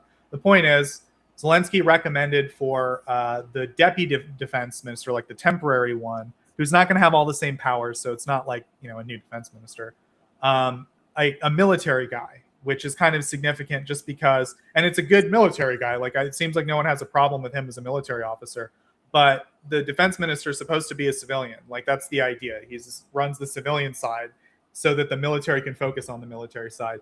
And so to nominate a military guy as the deputy defense minister implies that Zelensky still hasn't quite, like, to me, it looks like if we want to be as sympathetic to the president's situation as possible, he has to balance between two forces here. he has the general staff, which is like the kind of foot soldiers of the military. Like they run the absolute basic like infrastructure of the army. Without them, the army would fall apart and like Russia would be able to invade them. So we can't just completely neglect what they're saying, right? On the other hand, you have reformers like Federov and lots of others. Like we don't want to put all of this on Federov. It's just that Federov kind of comes to represent this group. We have people that are saying we need to change the way we do things. We need to innovate. We need to create new things. And the only way we're going to beat Russia, Russia's bigger than us, is to be smarter. And so Zelensky, the president, any president, would have to balance between those two forces in Ukraine. And I would argue, I think the responsible thing to do would be to keep the general staff just happy enough and focus on innovation and reform, right? That seems like the direction the Ukrainian public wants to go when we see these massive shows of support for putting Ukraine in a better direction, right? So that to me is like the kind of fundamental issue is like the president really needs, it's his responsibility ultimately to resolve this dispute between them. He needs to resolve it one way or not one way or the other, but he needs to like balance it. And right now it looks like he's tried to resolve it in like the way possible that he thought he could solve the problem by just tipping the balance toward the general staff. And that clearly isn't like working. Like lots of people, the parliament has questions, the public has questions, and his answers aren't really very like clear and convincing. And, you know, I'm no expert on Ukrainian public opinion, but all the opinions I read of Ukrainians on Twitter, they're very skeptical of Syrskyi. They don't, the best thing people will say about Zelensky's kind of execution of this and of Syrskyi is like, well, maybe we don't have all the information. Maybe we don't have the full story. But everyone else is kind of saying this is a real mess that we're in now. And I really hope that the president takes stock of the situation and understands the stakes, because I think they're pretty high. And we get Ukraine a new Minister of Defense as soon as possible. Vasyl, is there anything else you want to add about the whole situation? Yeah, Joseph, a little. I have read a question, from Kellen Dunn, VPD FO. Sorry for my pronunciation if it's incorrect. I want to clarify that according to our constitution, ministers and government, it's about policy. Like in Ministry of Defense, it's defense policy. Also, it's procurement part, and so on. And general stuff, it's about military. It's about commander. It's like command your warriors and your units and etc. If he gets made upset, look, it depends on what place president will propose him. I'm not sure that president will propose him like be a minister of defense. I think president will not do so, but I think he will try to find some place which will be like also very responsible, and that he will be able to make policy in defense sphere. But we'll see. Okay. Yeah, and also, according to our rules, military guy can't be minister of defense. It's also one more question about proposition about deputy. Khmara is very like not only famous but very very good military guy, and nobody have questions to him. But I think and maybe it's like more civil society thought that he is not very good for ministry. He is very good like a military guy. Yeah, absolutely. And yeah, I guess like so you attended some of the protests, and I guess I'm just curious, like, what do you think Ukrainian public at this point would be satisfied with, right? I think it seems pretty clear to me that public sentiment is for Fedorov in this like dispute. But when it comes to like moving forward, right, it doesn't look like Fedorov can just be reinstated as prime minister, or sorry, as defense minister. Like that's probably not going to happen. Maybe, but I don't think so. It looks like what the protesters want is for Syrskyi to be removed. That seems like the one of the main sentiments at this point. But what do you think, Vasyl? Like, what would satisfy the protesters? Like, in obviously we can't speak for every single person, but like, what would be the general consensus? Do you think? I think the general consensus is next. After briefing of Fedorov, many go from appoint Fedorov like a Ministry of Defense to dismiss Syrskyi. That is why I think most people satisfied. It's not good word for the story. This whole story is not good, but I think we can be more. We can get. We can be more powerful our solving this problem. Yeah. And I suppose that the best, not the best variant, but variant that can be, it's dismissal of Syrskyi, maybe appointment Drapati or other very honorable general as a general chief, and also giving some position to Fedorov, which is will be influenced and also very important for defense policy. It can be like maybe maybe a place in government like deputy of premier minister or something like that, or vice premier minister of Ukraine with like aims in military sphere, or it can be like in office of the president, like role also in military strategy. But I think also very important that Fedorov will say, okay, this position for me is good and I can continue my work. And I think people will be like satisfied, not good word, but I think it will be norm. And also on briefing, Fedorov was very honest and very genuine. And I think people feel that. And if Fedorov said that this position good for me and I can my best in defense sphere, I think people will be also good.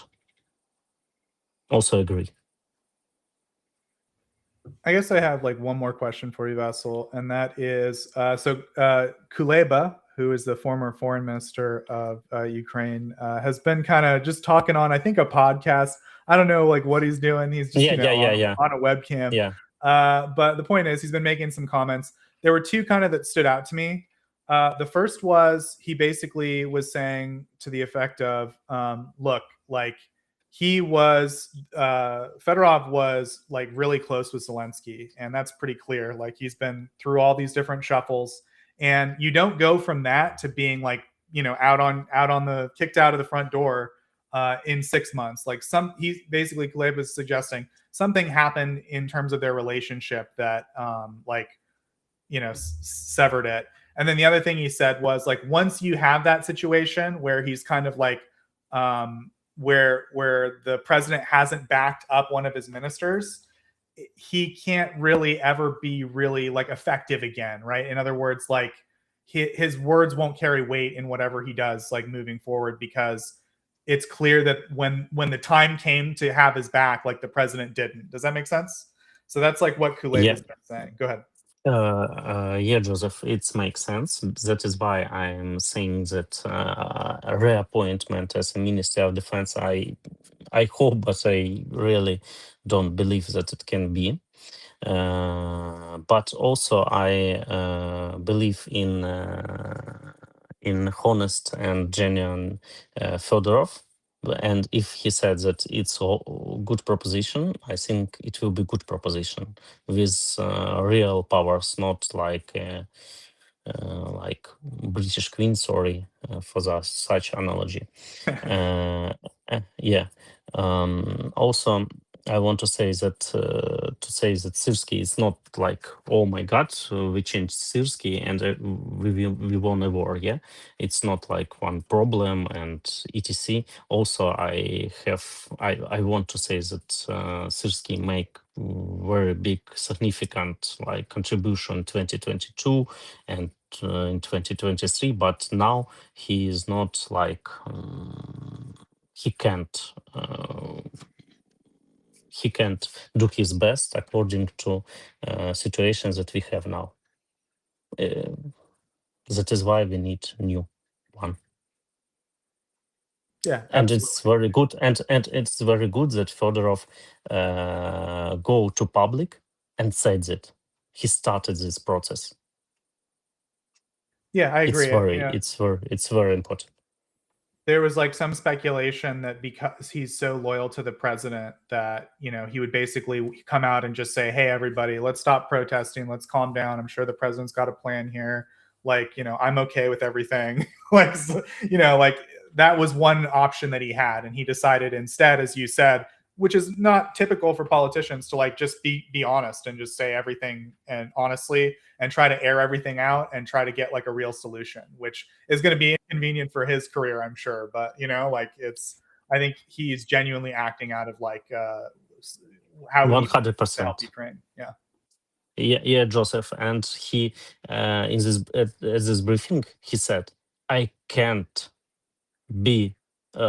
say I can lie it, and I can't not to say, because we lost every day Ukrainians. I can't be silent. It was very powerful. Yeah, and again, this is like my own personal opinion, but I think fundamentally he's correct. Like the ultimately the Ukrainian military needs to reform, and there needs to be a level of innovation happening where Russia can be challenged on a different dimension than just one for one. If Ukraine fights Russia one for one, in the best case, a lot of Ukrainians will die. In the worst case, Ukraine will lose, right? So we need a situation where we're using drones, we're using, the Ukrainians are using every means at their disposal and innovating as much as possible to change the equation so that Russia can't just win with math, right?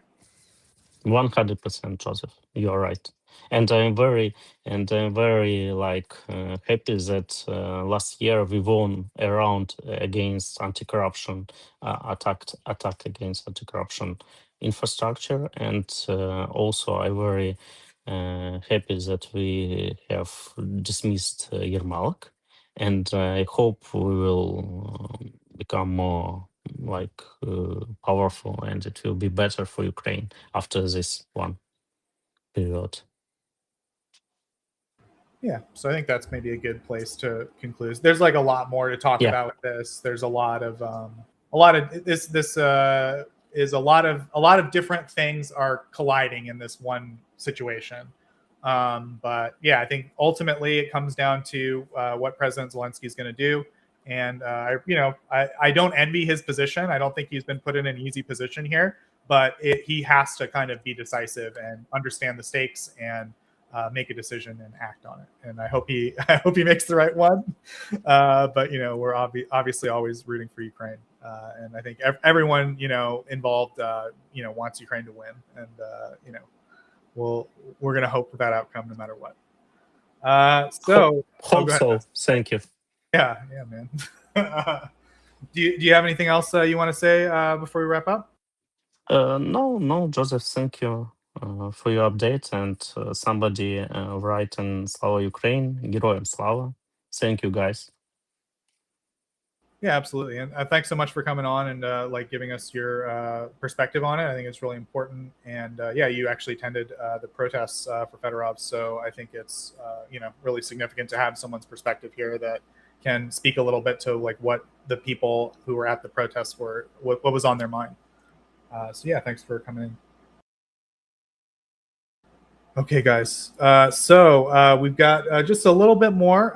Mr. Germinated to Ukraine. I asked him to stop by real quick and just talk a little bit about a story I saw in the news this week, which was that Rheinmetall has a new facility in Lower Saxony that is producing 155 millimeter shells. There's a lot of news about it. Mr. GAU, is this like significant? Is it new? Are they ahead of schedule? Or is it just like all kind of what we've heard before? So first of all, can you hear me loud and clear? Yeah, you sound great. Nice. No technical difficulties. Very good. We make progress. Yeah. So first of all, of course, it's significant. I mean, it's a very new factory. Should be a very, very modern, like highly automated factory. Once it's at its full capacity, which it isn't at the moment, of course. But it's not really news, to be fair. I was a bit surprised by all these news. Rheinmetall, of course, published like a little press statement about it, like first shells are now arriving in Ukraine or have been delivered to Ukraine, which is, of course, they are right as a company to say, hey, we built a new factory. It's now delivering ammunition to Ukraine, right? But I think it was a little bit blown up by the media or the people on Twitter and other social media, because it was scheduled to start operate this year. It started operating like a few months ago, I think in February, March, April, something around that time.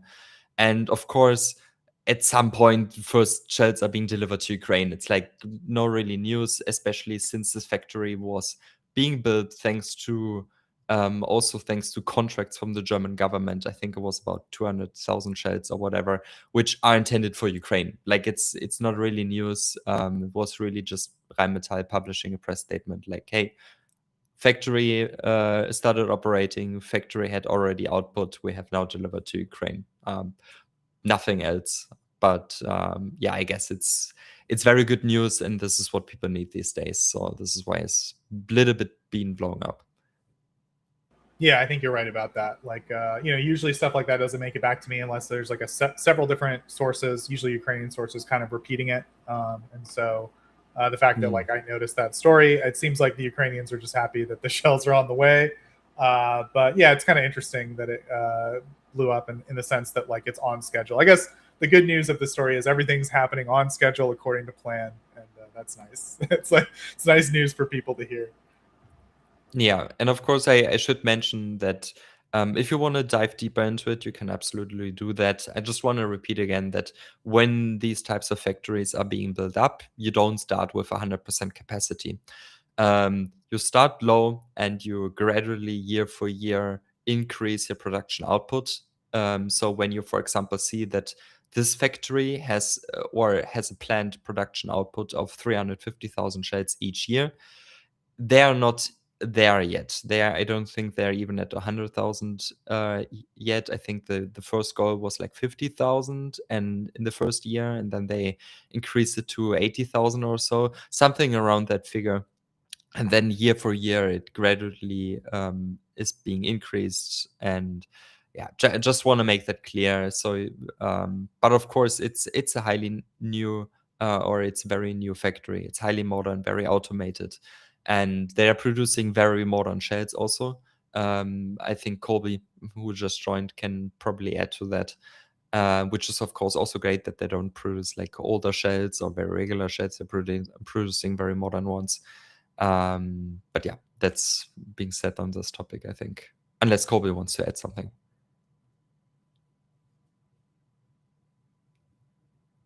Hey guys, no, I don't think I have anything in particular to add to that topic. Sorry, I don't have the statistics right in front of me right now. I'm trying to see if I can find it. What the ramp up for that particular facility is. I think they intend to produce several 100,000 a year there eventually in the future if they can. But yeah, as GAU said, it's a progressive increase to get there. So yeah, good to see you, Colby. Have you published anything lately? No, I don't even have time to follow the news lately. Very, very busy with my day job. So Understood. Yeah. It's great to see you. But yeah, it's always look forward to when you write stuff. But yeah, thanks for stopping by, Chad. If you guys have any questions for Colby, he's always happy to answer you guys. Always very generous with his answering questions. Mr. GAU, actually, you had a hand in an article that was published recently. Of course, there's a lot of people who worked hard on it, as far as I understand. Do you want to very briefly mention that? Yeah, we can very, very briefly mention that. We, like Audax, myself, Jonathan, and Chris, published an article on. I think many of you or some of you will know him, Noah Krieger, which is a supposed AfD linked or AfD member who's now fighting on the side of Russia against Ukraine. I can briefly share my screen to show you the article. We have once published in English on the website of Tochnyi and once on the on my website in German due to the topic. And hold on, that's the right screen. So that's the article in German, in English, sorry, on the Tochnyi website, and on my website it is in German.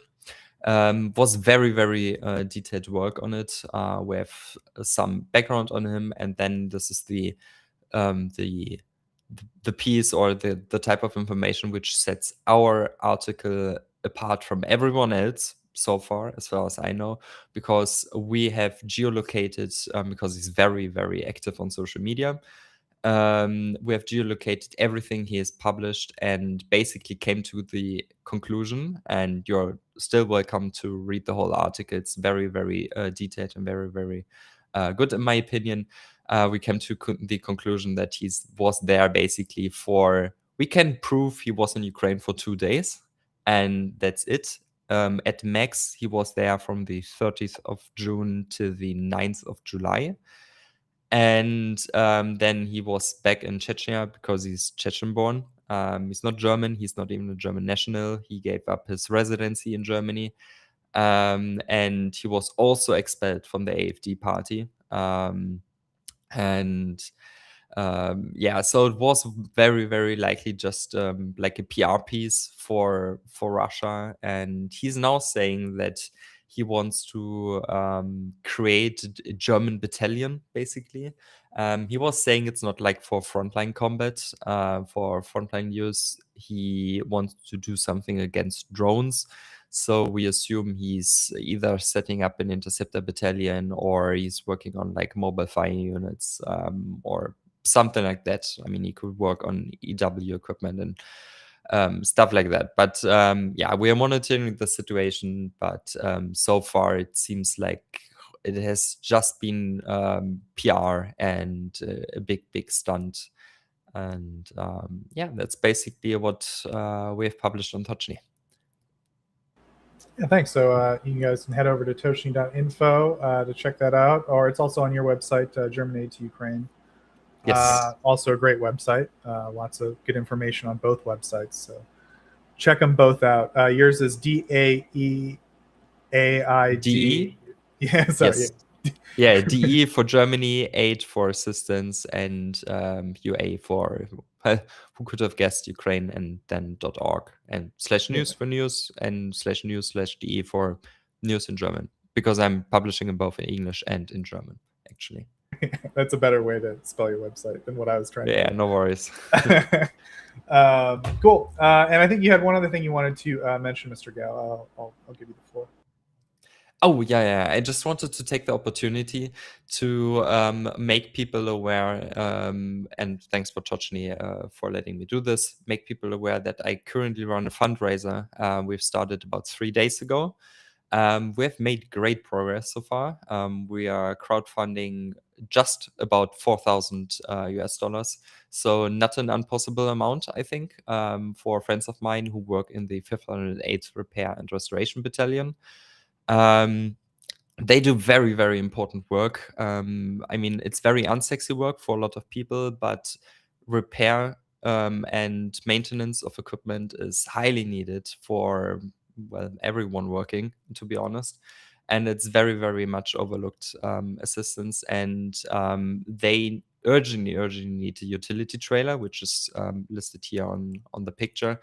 And we kind of want to crowdfund this. Like I said, we've made great progress so far. I think we are now at 42% in 3 days. And if you have like $10 to spare and want to help out someone who actually needs it and where it actually makes a big difference, this would be a great fundraiser, and you can win something in return. I have 3 patches at home from the unit and also from German Hensoldt. They manufacture the radars for the Iris TSLM fire units and also for Ukraine's future anti-ballistic air defense system Freya. They're doing the search radar for them. And they've also sent me a couple of their patches to raffle off. And would be just highly appreciated from my side if you have something to spare, even if it's just $5 or something. You can help, and starting with $10, you can actually participate in the raffle. You just need to send me a donation proof under the like this, for example, under the post, and then I will add you to the raffle. And that's just what I wanted to say. Thanks. Yeah, Liberty Ukraine's a great organization. Really. Oh yeah. The money, just for a transparency reason, glad that you actually make me aware of it. I don't get any of the money. The money is being channeled through Liberty Ukraine, which is a great foundation, great organization who I think they were involved in the delivery of equipment to Ukrainian armed forces of like 20 million euros or so since they've launched. They do amazing work. They are very transparent, so you can actually check where the money is going and where not. And which is very, very good, they actually purchase the equipment and bring it to the units themselves. The unit doesn't get the money. The unit doesn't have to get everything by themselves and drive back. It's being completely delivered to them, and they will also make a video on site and basically show everyone unit or the utility trailer has been delivered. And thanks for reminding me. Thanks. Yeah, I think you always do a great job, like supporting fundraisers too. Like you're always helping out different groups, and I think Liberty Ukraine's great. All the groups you support are great, and we're always happy to hear from you on that front. Any other stuff about the fundraiser, or should we move to questions? No, I think it's very straightforward. I think we can finish that in maybe end of next week or so. I mean, it's just 3 days and we got to 42%. So, all good. All right, Colby, there's a couple of questions for you.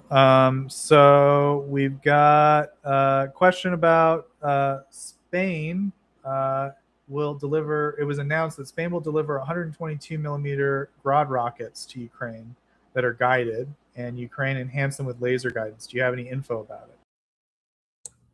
I don't have any reporting on this particular topic, but I know that our colleague Jeff has posted a little bit about this, so I would refer them to Jeff, and he's got some info about it. I think he might have gotten some info about that at Eurosatori, if I recall correctly. So refer people to his Twitter profile for information on that question. Colby, you're correct. Help my smooth brain understand, guys. A Grad rocket is like a Soviet rocket, right? Correct. Why does Spain have those? Well, there are a number of European countries that are manufacturing Soviet pattern ammunition, and I believe this is XPAL. GAU might know because XPAL is owned by Rheinmetall now. I think XPAL is making Grad rockets in Spain. Like if you told me it was Romania, I'd be like, yeah, sure, European countries do that. But yeah, it's just I know. a little unusual that it's Spain. Yeah. Typically, it is the former Eastern Bloc countries, but if I may be mistaking Expal for a different Spanish company, but yeah, there are other places that do produce Soviet pattern ammunition, and so they might actually be getting sourced from elsewhere. It could be that the Spanish government is just buying them from a different source. But I defer to Jeff. He'll have more information about it. I forget whether they were getting sourced from a third party or whether a Spanish company was actually producing them themselves. But Jeff has done some reporting or has posted about this particular piece of security assistance. So I will refer people to his feed on Twitter, X. Yeah, it's like an interesting little question. Thank you, Terry. And there's like a follow-up. Do such guided ammunition systems exist for 80 millimeter, 220 millimeter, and 300 millimeter MLRS? I don't know about 80. I know that the Russians do have guided rockets for their Smerch, and I'm blanking on the other ones, but yes, the Russians do. The Ukrainians, to my knowledge, are not using much of the Soviet pattern MLRS anymore, aside from Grad. Grad is fairly ubiquitous, but those larger calibers, 220, 300, I don't know that the Ukrainians are using those much at all anymore. I think ammunition supplies for those were largely exhausted.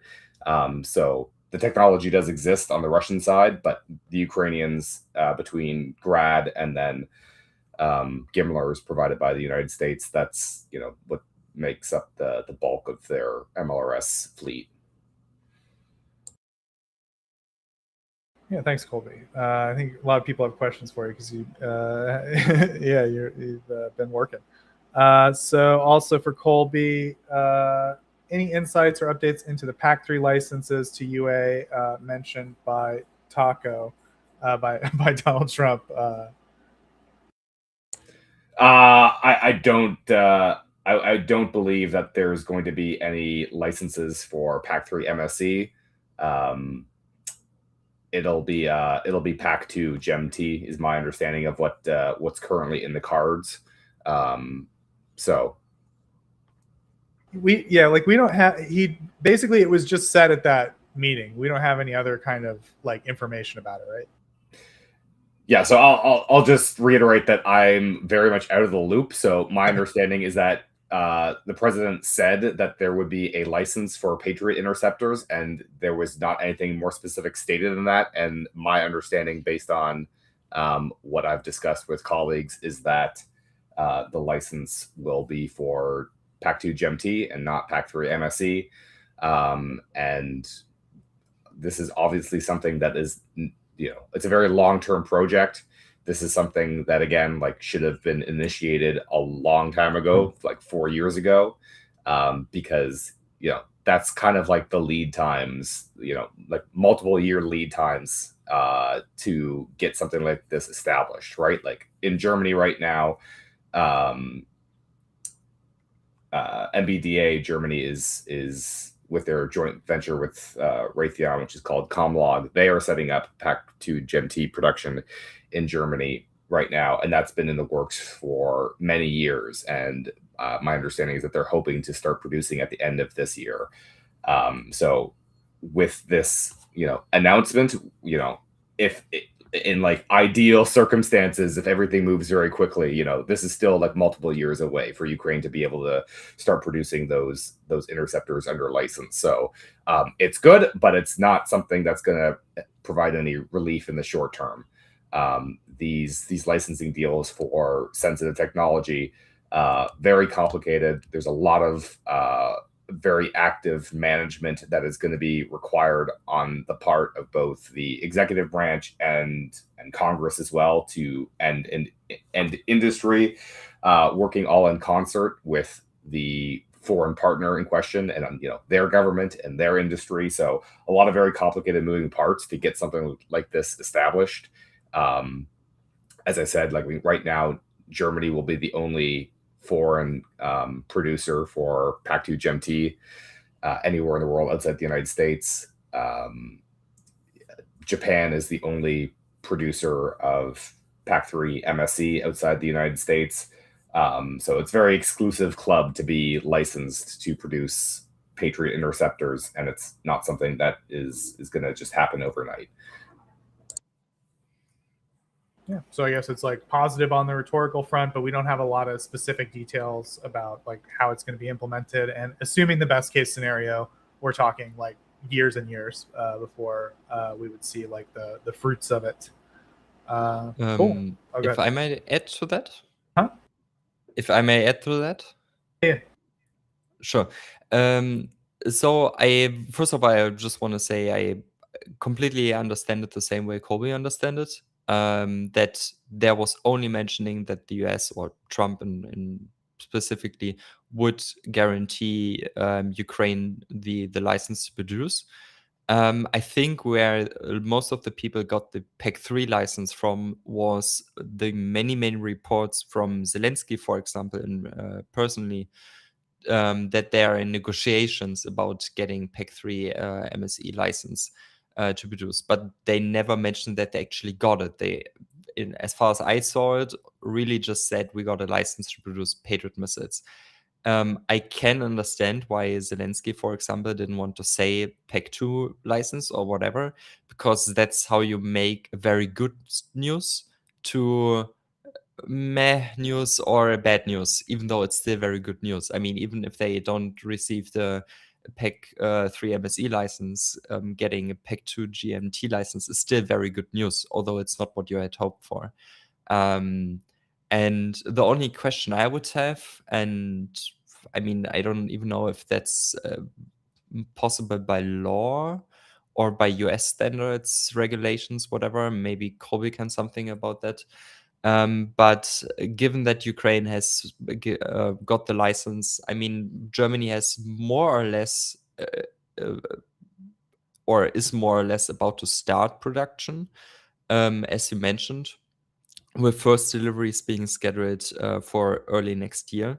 The question I would have is how hard would it be for Ukraine to say, okay, we have this 60-90 billion euros in military loan. We also have our own money. We also get additional funding, blah, blah, blah. How hard would it be to say, okay, here you have a couple of 100 million euros. We use the existing site in Germany, and I mean, you can't magically overnight say, okay, we ramp up and double production capacity. That takes time. But I think that would be, to a certain capacity, would be possible to use the existing site and just ramp things up over time. At least this would mean higher output, and which exists much faster than actually building, and is of course much more secure than building a facility in Ukraine, which, as Colby rightfully mentioned, takes many years. That would be a question to Colby from my side, if that is even possible under US license. When we say, hey, we're giving to country B a license, can country B say, okay, we want to just expand the already sitting facility at country A, which also has a license? Well, I mean, that deal is already announced. Like there was a few months back now, Raytheon announced that there was a very substantial contract that had been signed for PAC-2 GMT missiles involving Germany and Ukraine, and there was a lot of additional nuance and context around that deal that was not publicly reported in the media, so it's kind of complicated, but there's already arrangements for Ukraine to receive additional PAC-2 GMT missiles beyond 600. Beyond what was already promised previously by the United States through USAI packages and not. So there will be more missiles produced, both likely both produced in the United States and also produced in Germany, that will be going to Ukraine and other various customers. So that's already underway. If MBDA Germany, wants to ramp up production further, I mean, that's up to them. I mean, if they feel that there's a business case, if they have orders, I'm not aware if the licensing agreement has any restrictions in terms of production rates, whether there's a ceiling there, or whether they need some special approval to produce more. I'm not sure. Those details are things that would not typically be made public necessarily. So I can't really speak to that. I think that from the Ukrainian perspective, they are interested in still having production domestic in Ukraine, at least in part. But if there's if there's financing available to increase the production of needed interceptors in Germany or elsewhere, and the money can be made available, and the producing companies are agreeable, I'm sure that there's obviously some interest in further ramping up production. But my understanding is that the Ukrainian government still, that they would like to have a license for themselves. They're not interested in just only buying from Germany or other countries. So they have a statement in support from the president for this. But to be clear, there is no license that has been given to Ukraine. A license doesn't just is not bestowed by presidential decree. That's not how it works. There's congressional review, like any other arms sale. So this is just like the formal process, as far as I'm aware, has not even begun. Trump made a statement. That's basically it. That's the extent of things thus far, as I understand it. Again, with the caveat that I'm very much out of the loop, but that's my understanding based on conversations with colleagues, is that the formal process really hasn't even begun yet. So in the interim, Ukraine is definitely very interested in sourcing missiles from wherever they can. And in the near future, that will also include Germany, whereas before, everything is basically only coming from the United States. Yeah, thanks. Colby and GAU. Go ahead. Do you want to say anything else, GAU? No, just said thanks. Yeah, very comprehensive answer. I think last question for Colby. I actually should have reported on this. I forgot. I don't know why. I did read it. But anyway, France approved Aster 30 and Scalp licenses to Ukraine recently. Any idea how long it would take to set up production lines in Ukraine? And just real quick, refresh your memory. What Aster 30 and Scalp? Scalp is an interceptor.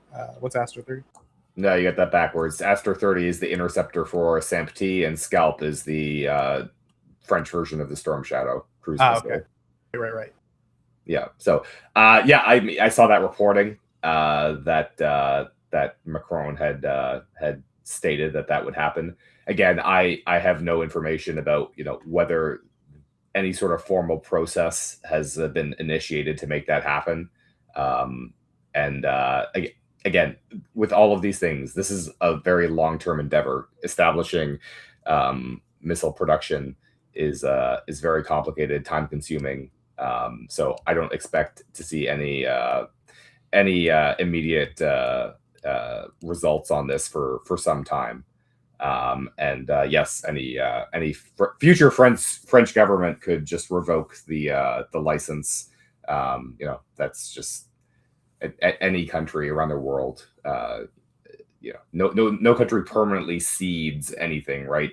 In a democracy, decisions are always reviewable by future governments. So yes, a future French government can change their policies towards Ukraine, and the end user has to make a decision about whether they want to honor their end user license agreements. And typically countries do that because you want to maintain good relations with other countries. So especially if that country is the United States. The United States is not a country that you want to violate a end user license agreement with. If you have an agreement with Russia nowadays, I've made this point that I don't think that countries should be very concerned about any sort of agreements they have with the Russians, because the Russians obviously are not a country that honor their agreements, so their end of the bargain. So if you have a EULA with Russia, I think it's kind of foolish to hold yourself to that, when the Russians would not hesitate to throw any of their customers under the bus at the earliest convenience. And Their relationship with India is a pretty good example of them failing to follow through on their end of the bargain when it comes to arms transactions. But if you have an agreement with the United States or other Western countries, typically both parties are interested in upholding the agreements that they've signed. So, and I just want to add that France hasn't approved the license for SR30 yet, although that was first reported. The Ukrainian presidential office later clarified in a press release, and I have that in front of me, and I'm quoting now. Furthermore, France and Italy authorized the license production of SR30 missiles in Ukraine before the end of 2026. So they, unless my English is not 100% perfect on that, Joseph and Colby, that sounds like they're authorizing it later that year until the end of 2026. Like they want to give the license to do that until the end of 2026. So practically they announced to do that until the end of the year, correct? Yeah, again, without having looked at any of the source material myself, is my understanding with all of these things is that we have statements of intention by politicians, but actual agreements have not yet been signed. And so my understanding, based on the Ukrainian statement, would be that they hope to actually have a agreement signed by the end of the year, but not right now. And so it's still months away. For them to hopefully have that agreement signed by December is their goal that they're setting for themselves. Yep. I think the kind of common through line that I'm seeing here is something like, these contracts to produce, NATO military equipment are indicative of Ukraine's long-term military planning. Like this kind of gives us some insight into how they're thinking about their long-term military plan. And I think it also speaks a little bit to Ukraine's like diplomatic standing, or however you want to put it, that they're able to have enough, these other countries have enough trust in them to engage in these kind of technology transfers. I think is kind of significant. And it either speaks to Ukraine's diplomatic abilities, or maybe they've got technology that these other countries are interested in, and there's like some trading going on. But, it's all very much more complicated than that. But, I think that's kind of how I would boil it down personally. You guys have anything else you want to say about it? Nope. Yeah, I mean, I generally would agree with that assessment. Cool. Well, we had a lot to cover this week. Thanks so much for everyone who came and participated. Thanks to Vasyl. Thanks to Stanimir, GAU, Colby, myself. Thanks to, of course, our chat. You guys had a lot of good questions this week. It's clear you missed Colby. You're asking Colby lots of stuff. Thanks for all your questions and your feedback. It helps us kind of calibrate our content and our research a little bit. So thanks, guys. Thanks, of course, to everyone who watches after the fact. We know not everyone can make it to the live stream. You guys can still leave comments. We do read them. Our editor shows them to us, and we try to remember to cover them if they're significant. But of course, I forget a lot. So, but we do read them, and we try to respond. So thanks for all your comments. You can see us at our website, tochnyi.info. Of course, we're always hanging out on the YouTube channel every Sunday at 2100 Kyiv time. So thanks for stopping in. Slava Ukraini. Herom Slava.